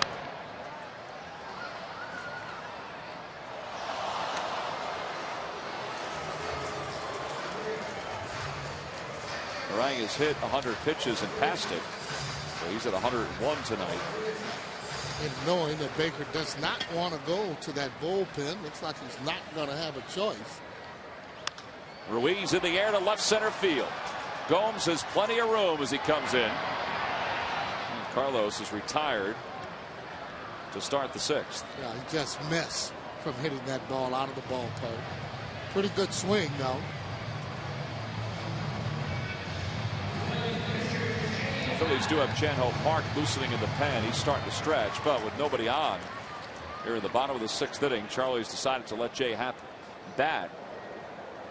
Carlos may have gotten on or gotten into scoring position probably. Maybe he would have made a decision to pinch hit for him, but even at that point, he may have just allowed Happ to move him up with a sacrifice. He's been pitching pretty good. I mean, he's made the mistakes to the best hitter on the Reds team.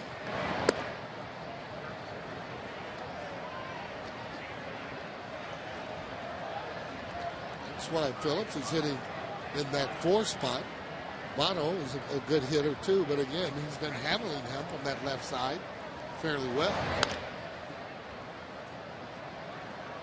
Happ behind, 1 ball and 2 strikes.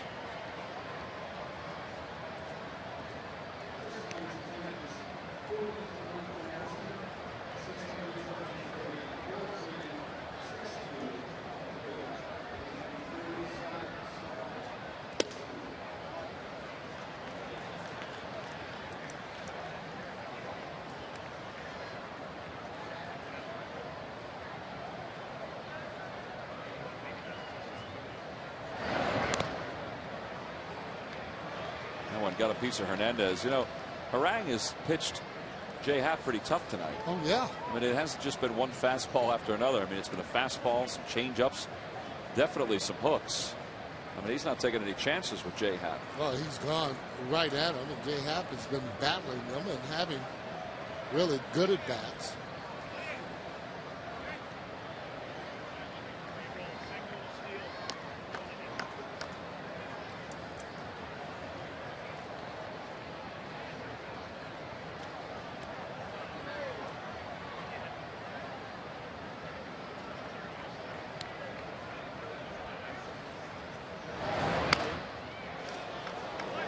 Skips off the dugout.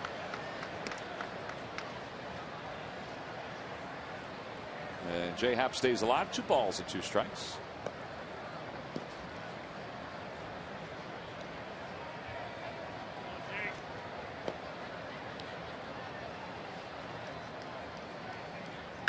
A line drive caught by Phillips. And Happ thought he had his 2nd base hit of the season and of his big league career. Phillips have been in just another step or 2. So 2 outs. Oh, looking back on July 4th, 2006, there's Aaron Rowan with a game-winning hit against the San Diego Padres. It brought home Ryan Howard, and there's that gentleman with his grandson. Such a great shot. And, you know, folks keep on coming back here to Citizens Bank Park year after year. And, oh, how about that? Wow. There's that same grandfather with his grandson. And now they're here to support not only the Phillies, but also Shane Victorino. That is the great thing about Citizens Bank Park, is that once you come one time, you're latched on for good. No doubt. Nearly 3 years to the day. As Jimmy has the count even, 1 ball and 1 strike.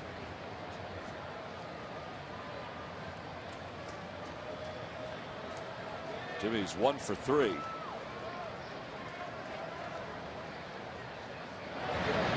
There's going to come a point very soon where Granddad is not going to be able to toss his grandson up in the air like he was doing after that Aaron Rowan base hit.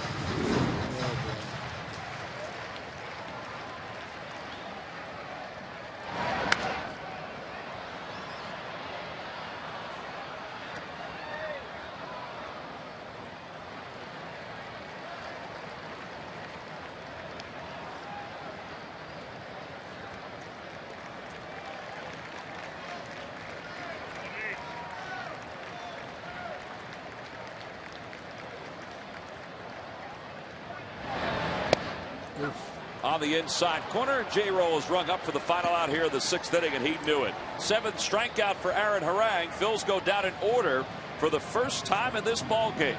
It's a 3-3 score.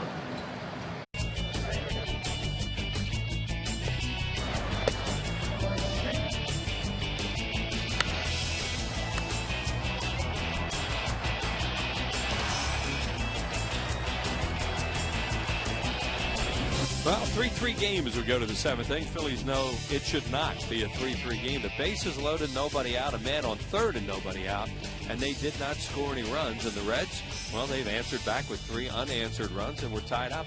Home runs in this game. Howard and Worth back-to-back for the Phils, and Phillips has the 2 home runs, Brandon Phillips, and he's knocked in all 3 runs for the Cincinnati Reds. So here we go to the 7th, all tied up, Tommy. Well, another good outing by a Phil starting pitcher. Happ has allowed just 3 runs over the first 6 innings of this ball game, facing Ramon Hernandez to start off the top of the 7th inning. So that means that over the last 5 games, the starters have gone 6 1/3, 6 1/3, 7 1/3, 7, and now 6+ for Jay Happ in tonight's ball game. Howard will give it a look. The count is 0-2. You know, if you're Rich Doobie, the Phillies pitching coach, he was probably wondering, when things would, kind of settle down for his starting staff and even for the bullpen, for that matter. And maybe they're showing signs as we hit the midway point of the season that things are settling down a little bit. Yeah, and certainly hope so, because that's the way they're going to be able to win. Scratch my back, I'll scratch yours. Cole Hamels went 7 strong last night.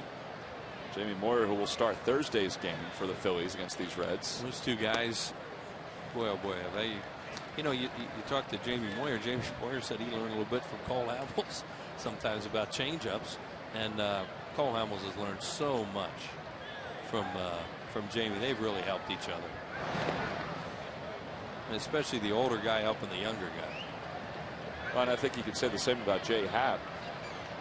And we even watched Jamie talking to Rodrigo Lopez after the last ball game that Lopez pitched, which was so good on Friday night. He will pitch here Thursday. 253 career wins for Jamie. And the count 3-2 to Hernandez. One of the other telling stats for those 3 and Rodrigo Lopez and Jay Happ is the fact that the opposition coming into today hitting just .242 against the Phillies staff. I mean, that's a big deal. That means there's not a lot of extra base runners.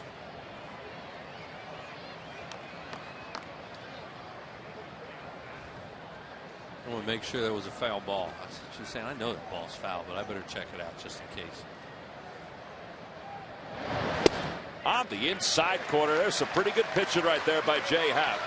And that's his 7th strikeout of the night. Well, these lucky fans are tonight's Citizens 7. They will each receive a prize pack courtesy of Citizens Bank. Citizens Bank with the most 7-day branches in the Philadelphia area. To find a branch near you, visit citizensbank.com. One out here in the 7th. Happ now will deal with Jay Bruce, who he's gotten twice on strikes. And he works the first pitch inside, a 90-mile-an-hour fastball. Reds really like the back of their bullpen, and that's why they didn't use those guys last night and use Giannis in that game. There's a pop up to left field.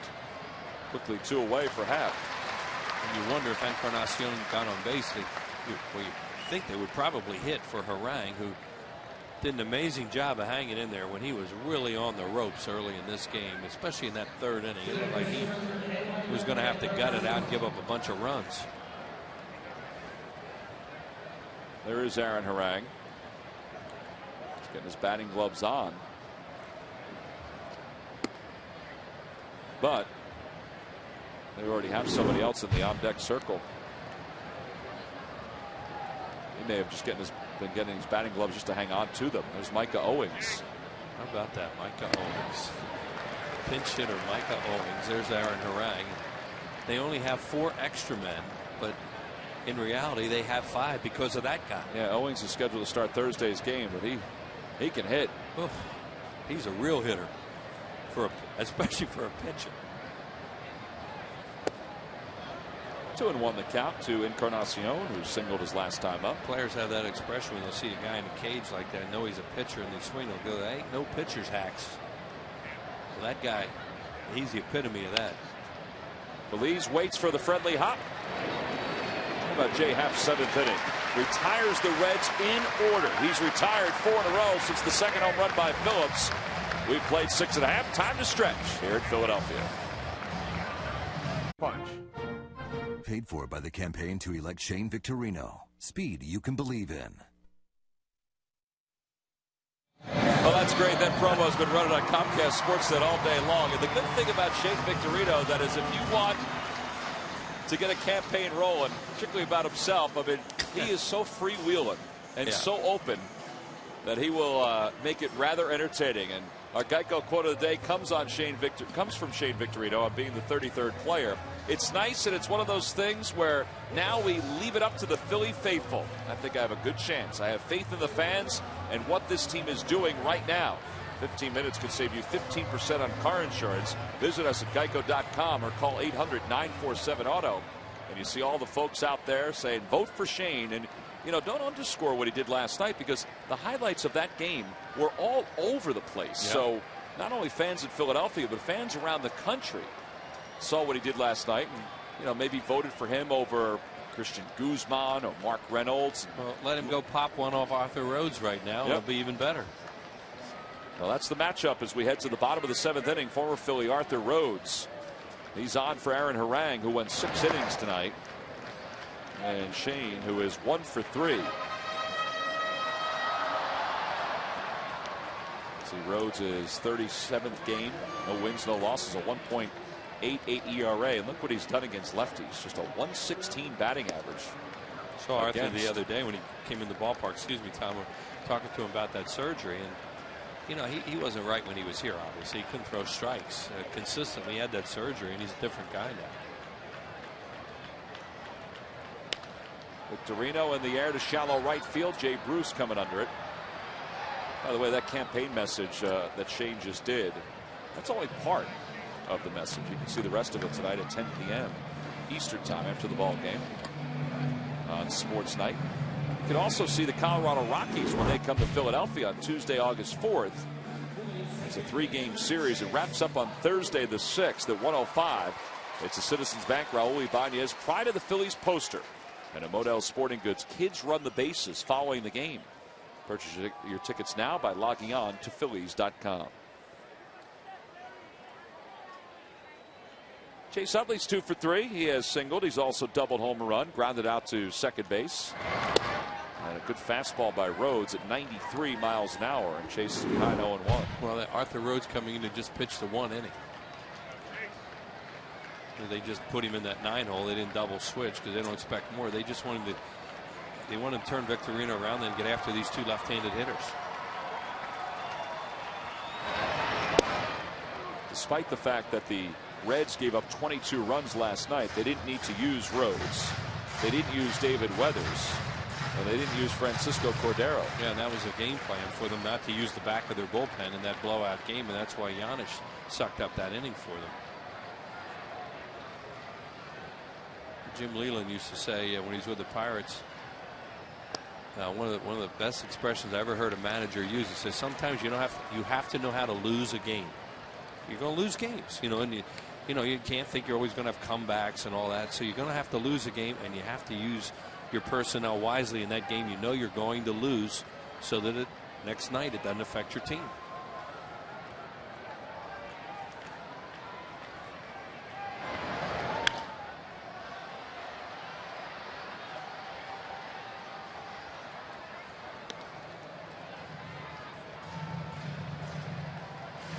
Arthur's got good location with his pitches too. Not only is his velocity good with his slider and his fastball, but it looks like he can throw it where he wants to. And when you have a balky elbow, how can you do that? Yeah, back in 06 with the Phillies, he did pitch in 55 games, but he had an ERA of 5.5. He had a lot of walks, I think. 30 walks. Yeah. That year in 45 2/3 innings. Chase goes after a high pitch, and it's off the glove of Brandon Phillips. Chase around first, thinking about second. He's going to get there. How about that hustle by Chase Utley? And it's not only because of his speed, but Brandon Phillips decided, I'm not going to go after it. Exactly right. That's a ball player. Maybe that kid will be too, watching that stuff. The lefty. That's Chase Utley. We talked about Roland when he was in town. That's the way Scott Rolen always played, and Chase Utley always plays that way too. He smelled this right away. Brandon Phillips doesn't make the play on that high fastball, and then he doesn't even think about going after it. Taveras was way deep in the outfield in the tie game here, late in the tie game, so he can't get to it. Tremendous play. Well, they have scored that a double for Chase Utley. How about a little effort? So Chase with his third hit of the night, his second double. He has 18 now this year. And Ryan Howard behind in the count, no balls and 1 strike.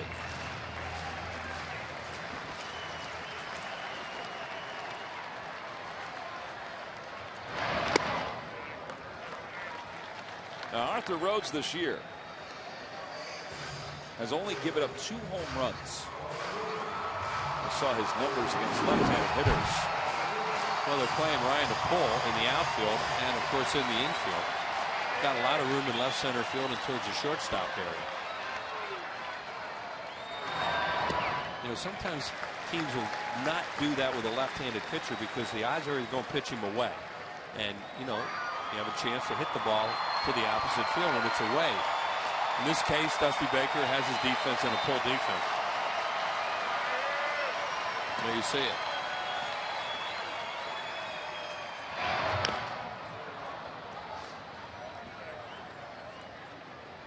Ryan will take a walk as the count is now even 2-2. That got a piece of him.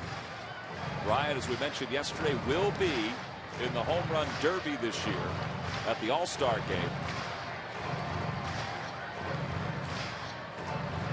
where he won that home run derby in Pittsburgh.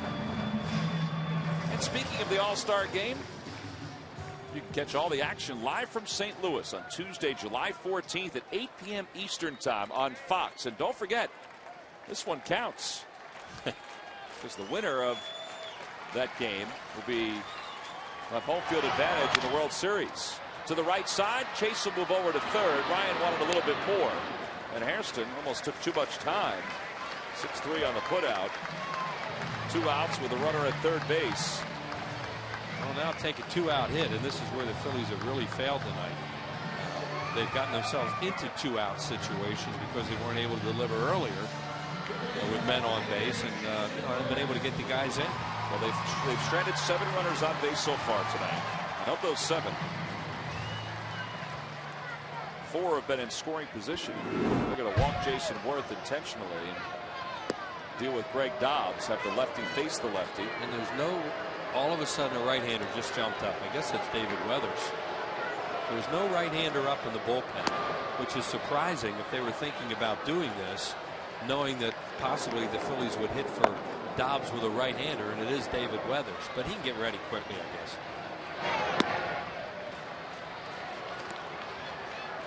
Pedro Feliz, top step. John Mayberry in the background. See if Charlie puts Mayberry up there for Greg Dobbs. So Worth gets the intentional walk. It's his second walk of the evening. Dobbs is being called back. And Charlie is going to send the rookie up there. Well, at least it seemed like he was going to send the rookie up there. And now Mayberry's going back down the stairs. That's giving Weathers more time to heat up, too. But said he probably doesn't need but just a couple pitches, and he'll be ready. Matt Stairs is looking for his helmet. What do you think's going on here, Wills? Well, they pulled Dobbs back, so they're going to use a right-handed hitter. Dusty's waiting. Mike DeMuro, the home plate umpire, is waiting. It's going to be Eric Bruntlett. So Eric Bruntlett is going to be announced as a pinch hitter here, with 2 outs at the bottom of the 7th inning. What do you think, Wheels? Saving John Mayberry? Well, the only thing I could think was that he felt that if they bring the right-hander in, Bruntlett maybe had a better chance. Okay. And it looks like Rhodes is going to pitch to Bruntlett. I was wondering if maybe they thought contact from Bruntlett too. Well, yeah, exactly, against a guy like a Weathers. But it turns out, Dusty, that Baker's going to go this way. You know, that he wants to leave Arthur Rhodes in the game.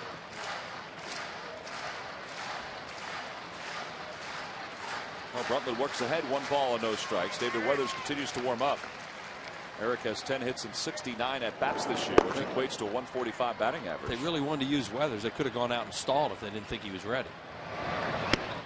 On the outside corner, a 93-mile-an-hour fastball. That's 1-1.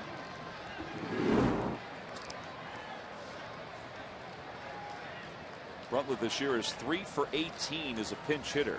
He has 3 RBIs as a pinch hitter this season. There goes Worth. Pitch is taken low. Hernandez fakes the throw. And that's a stolen base for Jason. 12th stolen base of the year for Worth. Now the Phillies have 2 in scoring position. And they count 2 balls and 1 strike. Bruntlett has had 1 official at bat off Arthur Rhodes. He's 0 for 1.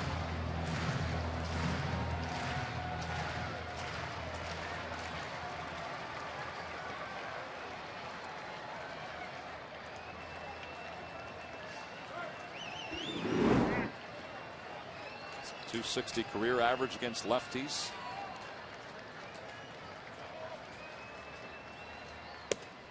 At the knees, 2-2. Not only do the Phillies need a clutch 2-out base hit, they need it with 2 strikes here in the bottom of the 7th inning. Charlie Manuel, Dusty Baker. I think managers probably love this, trying to make the decision on what's going to give the team the advantage. And Bruntlett down on strikes. No advantage there for the Phillies. They strand 2 more in scoring position. 9 overall in the game as Arthur Rhodes works a scoreless 7th inning. By a manager. Well, it seems so obvious. I was thinking, though, that maybe Freddie Hutchinson had done it, but I got to go with Sparky, with the Big Red Machine. Hall of Famer Sparky Anderson with 863 wins. Of course, a World Championship manager with Cincinnati and a World Championship manager with the Detroit Tigers. Yep. Well, and with Shane Victorino still vying for that final spot, Phillies are doing everything they can to keep it in the minds of the fans to vote for Shane as the final player for this year's All-Star game representing the National League. Shane is one of 5 in the National League, and there are 5 in the American League that are battling for that final spot on each roster. Now Eric Bruntlett remains in the ballgame to play left field for the Phillies, and Ryan Matson will be the new pitcher for the Phils. This is the 43rd game for Ryan, 2-4 with a 3.32 ERA. Boy, Jay Happ did a nice job. 7 innings, 7 strikeouts, scattered 6 hits and 3 runs. If it were not for Brandon Phillips and an offense that is just 1 for 10 with runners in scoring position, it might have been a different night for Jay Happ. Well, get around about after you score all those runs, what happens the next night? And they had all those chances early in the game to put all that to rest. Didn't do it, and now you're in a tough game. And Chris Dickerson is up as a pinch hitter for the Reds. Dickerson this year hitting 270 or hitting 278 with 2 homers and 12 RBIs. Count as 0-2 to him.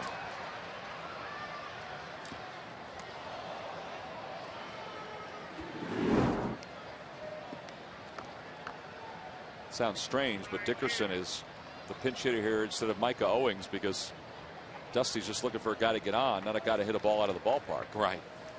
And at that point, you know, you had a left-handed pitcher out there for Micah Owings, a right-handed hitter. Called strike 3, a 97-mile-an-hour fastball from Ryan Matson. 1 away here in the 8th inning. Phillies baseball is brought to you by Geico. 15 minutes could save you 15% or more on your car insurance. Visit us at geico.com or call 800-947-AUTO. And by Southwest Airlines. Southwest Airlines is ready when you are. Go to southwest.com. Grab your bag. It's on.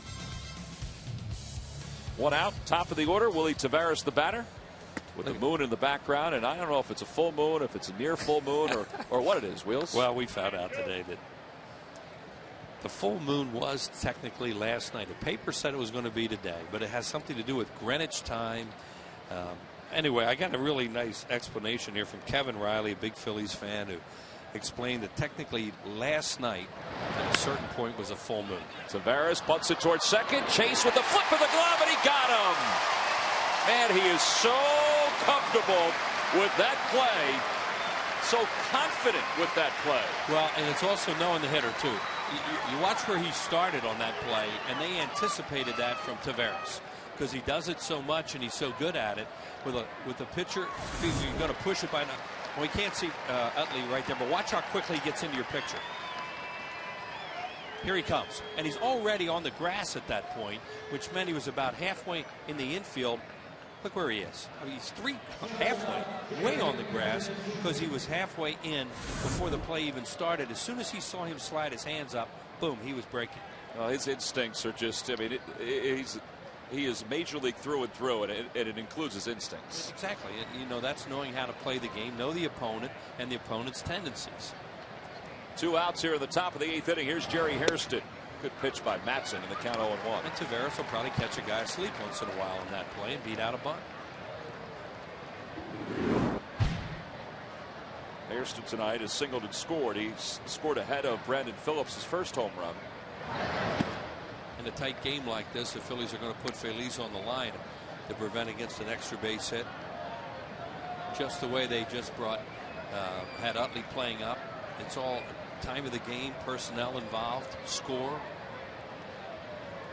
Black goes into guarding the line whether you do it or not. And in this case, they feel they should do it.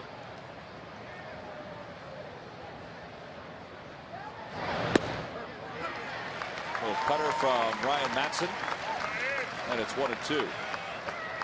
Mike DeMuro, the home plate umpire, letting us know what the count is. Yeah, that cutter's a much better pitch for him to right-handed hitters than left. At least it is at this point, because he's leaving the cutter over the plate. To the left-handed hitters, he's gotten hurt. To the right-handed hitters, it cuts away from him, and he has less of a chance to get hurt. Change up, and he got him. Hairston down on strikes, and Ryan Matson has a 1-2-3 top of the 8th inning. Phillies and the Reds even at 3.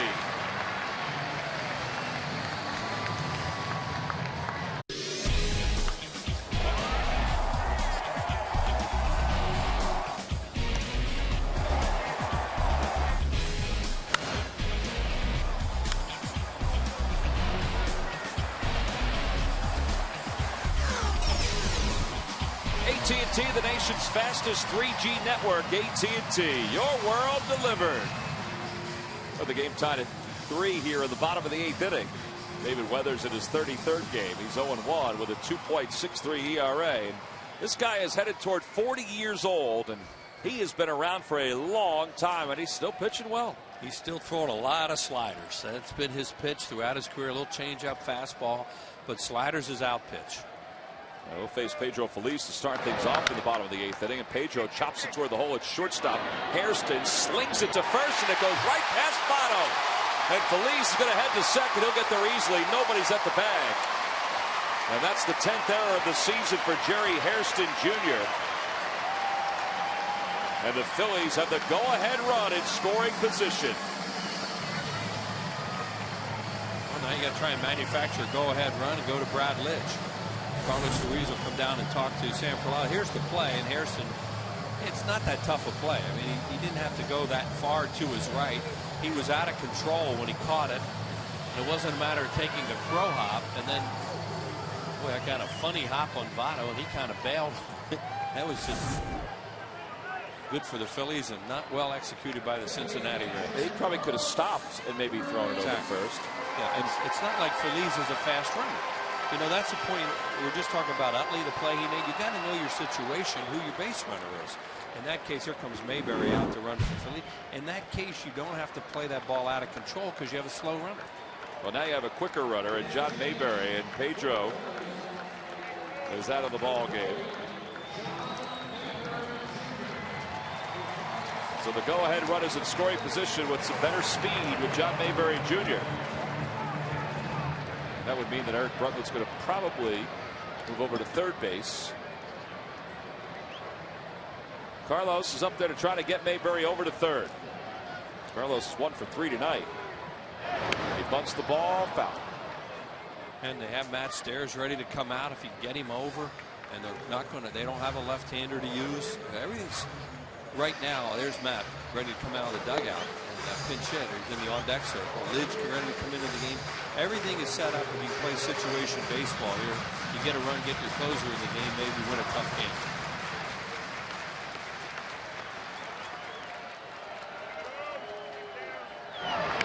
Carlos bunts it in the air up toward third. Good bunt. Weathers off the mound.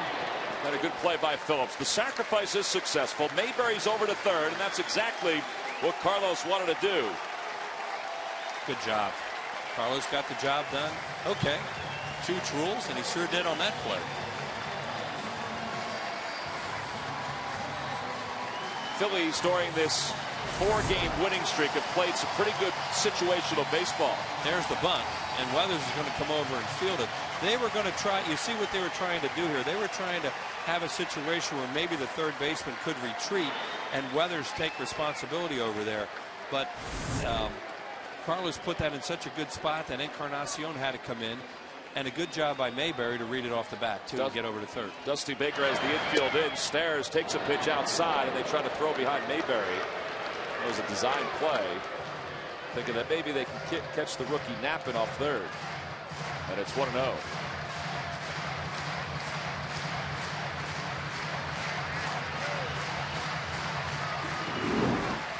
One for 5, just 5 ABs against Weathers for his career. Matt, a .276 hitter this season with 3 pinch hit home runs.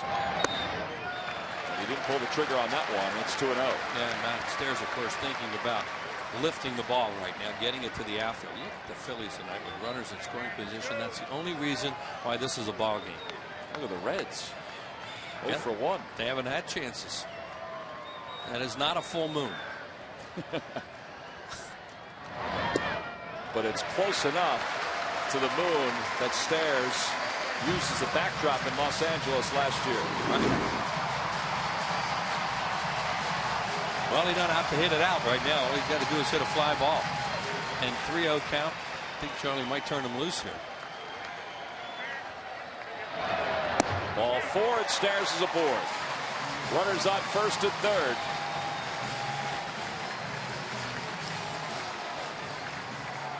Dick Pole, Dusty Baker, Sam Palazzo, John Mayberry, Matt Stairs, Davey Lopes. Now their infielders are all looking in the dugout right now. The Reds infielder. Phillips has his hat off, waving his hands. What do we do? You want us to play for 2? You want us to play halfway? You look like Chris Spire just said 2, didn't he? Yeah, Chris Spire, who's to your left, to Billy Hatcher, signaling the defense, and yeah, they're looking for 2. Now they're well, there's some confusion on what they want them to do. Ramon Hernandez just laid down the signs to let everybody know what was going to happen. Well, they've got Phillips almost halfway and Harrison back a little deeper. Now they're going back towards double play depth. Jimmy tonight has a base hit in 4 at-bats. He's also struck out twice. And he pulls that one, backhanded by Votto. He hesitates, comes to the plate, and Mayberry's out at the plate. Man, I thought that hesitation cost him. Mayberry going on contact. 2 outs here in the bottom of the 8th inning.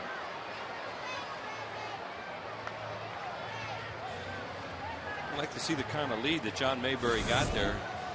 Here's a play by Votto. He jumps up, he can't get the ball out of the glove. Then he makes a good throw. And a great block of the plate there by Hernandez to reach out and tag Mayberry. Look right here. Well, like he had a decent walking lead. I thought maybe he got his hand under that tag. Boy, there's another runner at third and less than 2 outs.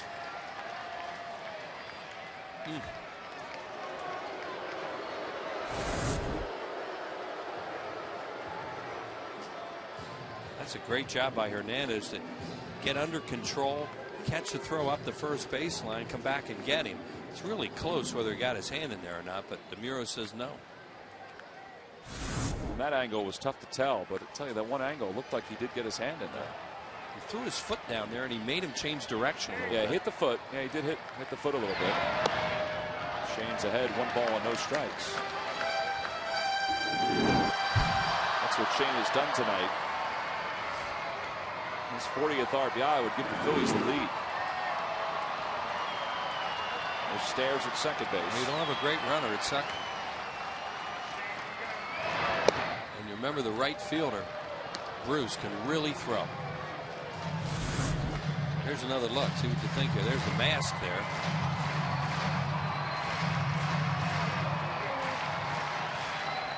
Tough to tell there whether he got his arm or not. And DeMuro had great position. Chopper off the plate. Phillips has got it. Flips over to second, and the inning is over. Phillies strand 2 more. They have stranded 11 through the first 8 innings, and David Weathers works out of a jam. And we go to the 9th, tied at 3. Out on Wednesday the 19th. That game's already sold out. Thursday, August 20th, a Jewish Heritage celebration. All 3 games at 7:05. You can log on to Phillies.com to purchase your tickets today. We go to the top of the 9th inning. Game tied at 3. Eric Brutlet moves from left field to third base. John Mayberry, who came on the pinch run for Pedro Feliz, goes into left field. Brad Lidge in his 33rd game. This is not a save situation, but he wants to keep it at a 3-3 ball game so the Phillies can win it. And they're at bat in the bottom of the 9th inning. Brad with 16 saves, a 7.06 ERA, and he has been, well, they call him lights out Lidge. He's been lights out the last couple of outings. So he's in. Francisco Cordero, the closer for the Reds, is warming up in their bullpen.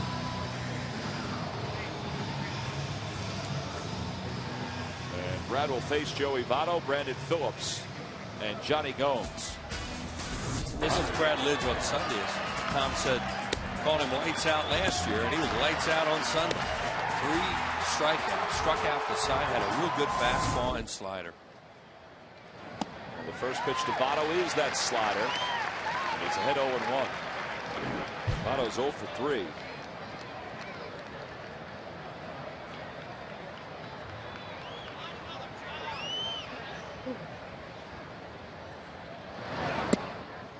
We've talked about this the last couple of outings for Brad. One of the key reasons why he's looked better is that his fastball has been, mid-90s, but he's worked ahead of the hitters, which has really helped him. Yeah, and his fastball's been down and in a good location.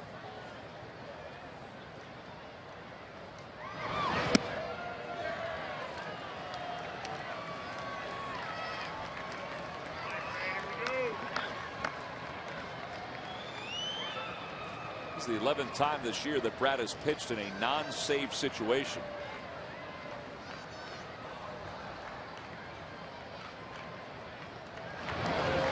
A slider, did he go? No appeal. Yes, he did. Says Jerry Meals, the third base umpire. Votto can't believe it.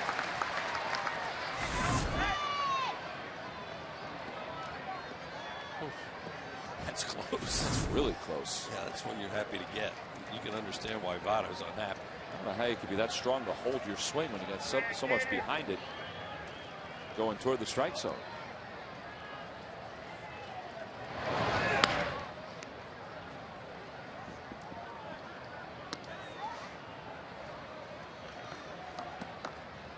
Guy looked like a gymnast there.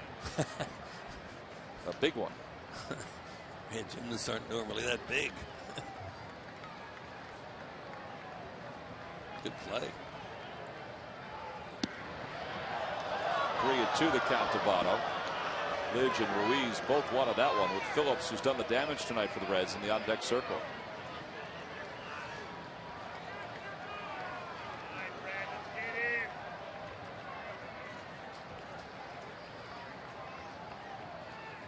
Line drive, base hit for Votto. Heading down toward the corner. Worth is over quickly, and Votto's going to be at second base with his 14th double of the season.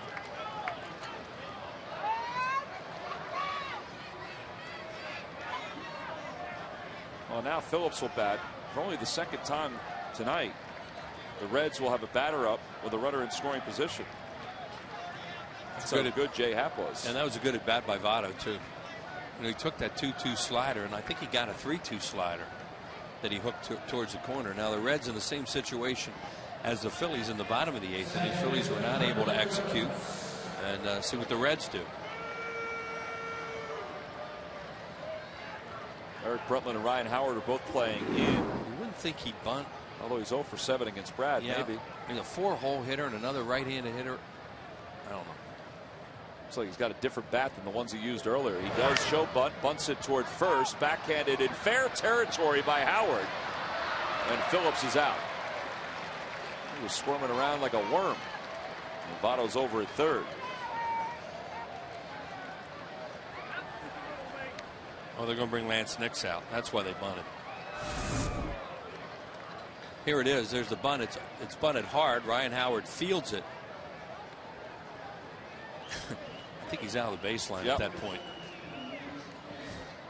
I think that ball had a chance to go foul. I think Ryan's expression, because it looked like he was upset that he fielded it, would tell you that, yeah, it probably was going to spin foul. It happened so fast, you know, and it was coming at him so hard. They'll walk Nix, of course, to take the bat out of his hand, but you just wonder if it had a chance to go foul. So Lance Nix, who comes into this at bat with a .251 average and 7 home runs, is not going to get a chance to swing the bat. And the Phillies will take their chances with Ramon Hernandez, who's in the on-deck circle, and maybe get, you know, Brad doesn't do this often, but it seems like every time we talk about it, he does. Maybe get a double play ball. Yeah, and they'll play for one at home.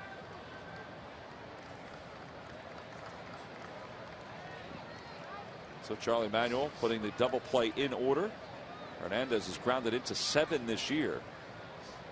Dusty Baker is down to 2 bench players. Now here you go. See, it's spinning. It just so you just don't know. But it was spinning kind of crazy towards the line, and Ryan's first reaction was to field it. He didn't. Yeah, when you're charging that hard, it's tough to take that chance, because if it goes by you and stays fair, it's a base hit. Trouble. And that all happened so fast because he bunted it so hard. It wasn't like he had a chance to size it up. Hernandez is 0 for 3 tonight. He's lined out and struck out in his last 2 at bats. This after flying out to center his first time up.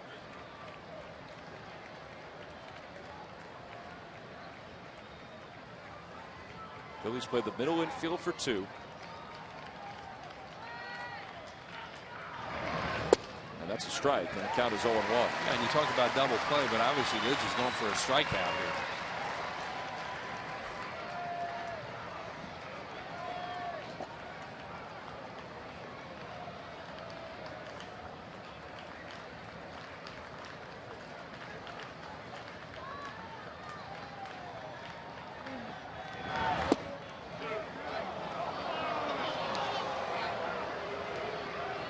A couple pitches that Brad has wanted during this inning, and that one looked like it was a little inside.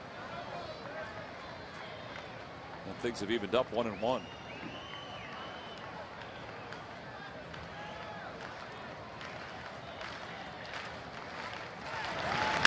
Line drive to center field, and the Reds are going to have the lead. RBI single for Hernandez. It's the first hit of the night with a runner in scoring position for the Reds, and they lead it 4-3. Hanging slider. Joey Votto made a heck of a play last inning to keep that potential go-ahead run from scoring, and now he gets a double lead off the inning, score the go-ahead run. That RBI for Hernandez is 34th of the year. Here it is. See, it's a hanger, and he did some damage. Well, now Jay Bruce, he's 0 for 3 tonight. 2 runners on. And Bruce takes one inside. Carlos Ruiz out to the mound to talk to Lidge. And they have a really good closer, too, in Cordero. Hard fastball, slider, and splitter. And you want to keep this to 1. There's Cordero loosening up in the pen. Firing in the pen.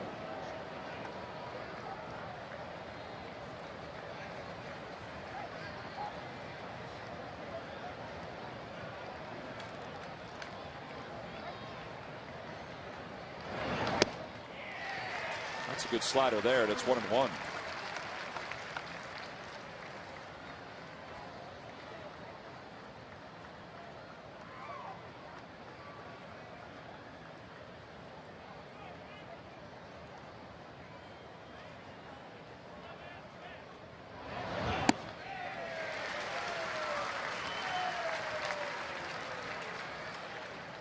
Bottom of the ninth inning, the Phillies will have 3, 4, and 5 up against Cordero, and right now they trail it by 1. Brad Lidge is trying to make sure that that's all they trail by. Try to get Bruce on a slider. Now it's even 2-2.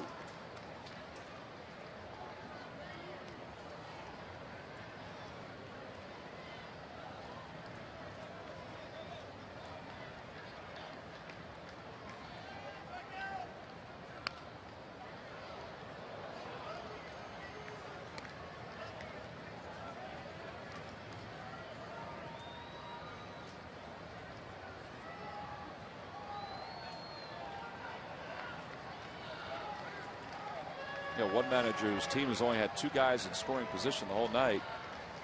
And another manager, Charlie Manuel, has had a whole boatload of guys in scoring position. It's baseball. Yep. And the Reds have a 1-run lead.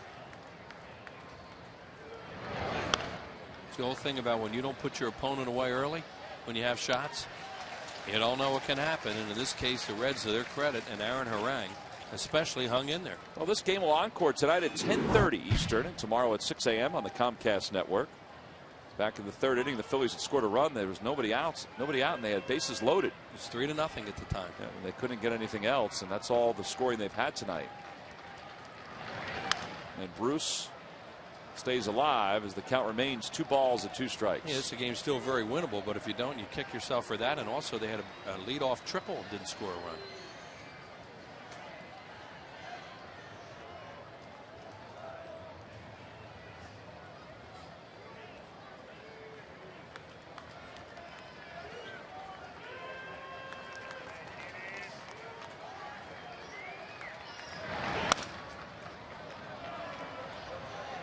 Well, he's broken 2 straight bats for Jay Bruce.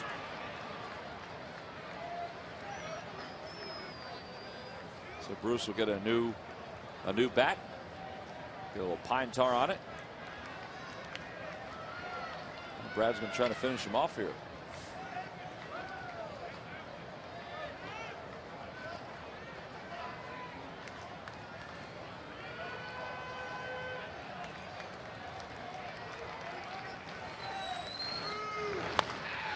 To second base, could be 2. Utley applies the tag, throws to first. It is a double play. It was Jason Hernandez all over the infield grass. The Reds, though, do get a run on a base hit by Ramon Hernandez. We go to the bottom of the 9th inning. Pennsylvania Championships. And the newest flyer, Chris Pronger, surprises the kids at the Ed Snyder Youth Hockey Foundation camp. All the news Phillies fans need to know. Tonight at Sports Night, only on Comcast Sportsnet. And the hope is that they've got something else to talk about, because Francisco Cordero is on here in the bottom of the 9th inning. The Phillies trail it by 1, and they'll have Chase Utley, Ryan Howard, and Jason Worth due up against the Reds closer, who has blown only 1 save this year. He's an all-star for the 3rd time in his career. Now, this is his 36th ball game. 20 saves and 21 opportunities. He last pitched 3 games ago for Cincinnati. The Phillies, who last night scored 22 runs, have scored 3 tonight, but they do have 10 base hits. So Chase Utley will lead it off here in the bottom of the 9th inning. Chase with 3 hits tonight, his average up to .311. And he is now 8 for 16 on this homestand.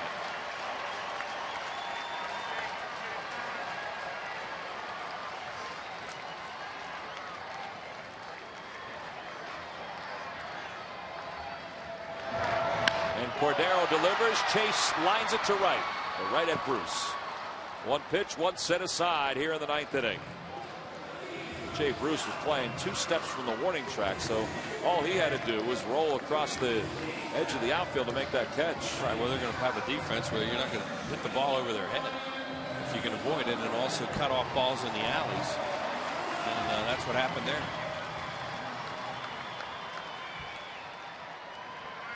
Cordero has recorded 54. This is how durable he's been. 54 of the Reds' last 55 save opportunities. Ryan Howard homered his first time up. He's 1 for 3. And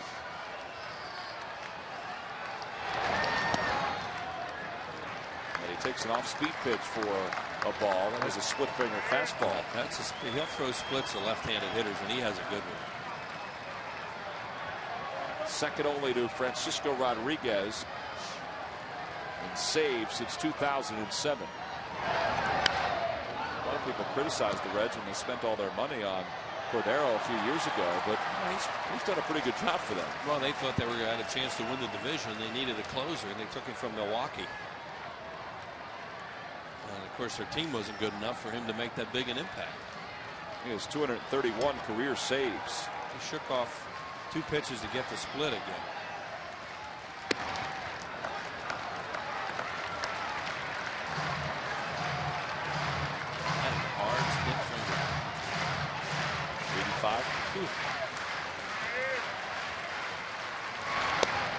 Another one. That one at 86 miles per hour, and it's 2-2 now to Ryan.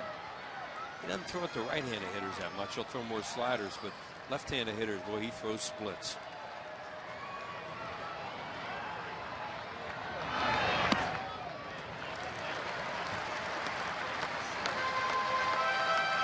Threw a back foot breaking ball that time. Go to 3-2. Now that does not mean he'll give in with a fastball here. There's Jason hoping that Ryan can get on. Ball 4, Ryan is on. And another splitter to Howard, and the tying run is on first. That was really good at bat, Tom. You know, not to just panic and swing. And anything he threw him a 3-2 splitter.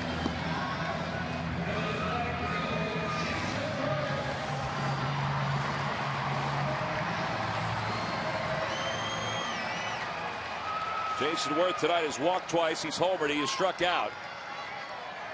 And the time has been called before Jason could settle in. Check swing, foul ball, 0-1. Now he will see some sliders. There's one.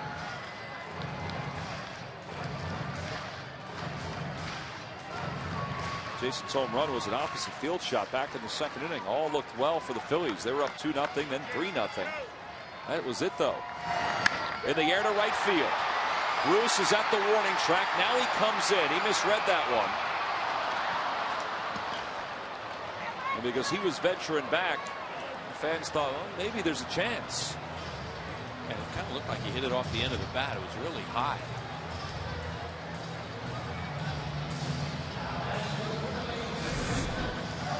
See, they're set up away. Yeah, it's kind of off the end of the bat and way up in the air. Just died out there. The wind has really died down too since the game started. And now the last hope for the Phillies is Eric Bruntlett. Bruntlett struck out as a pinch hitter his first time up. Oh, that's a tough pitch. That was outside. 95 off the block, and it's 0-1.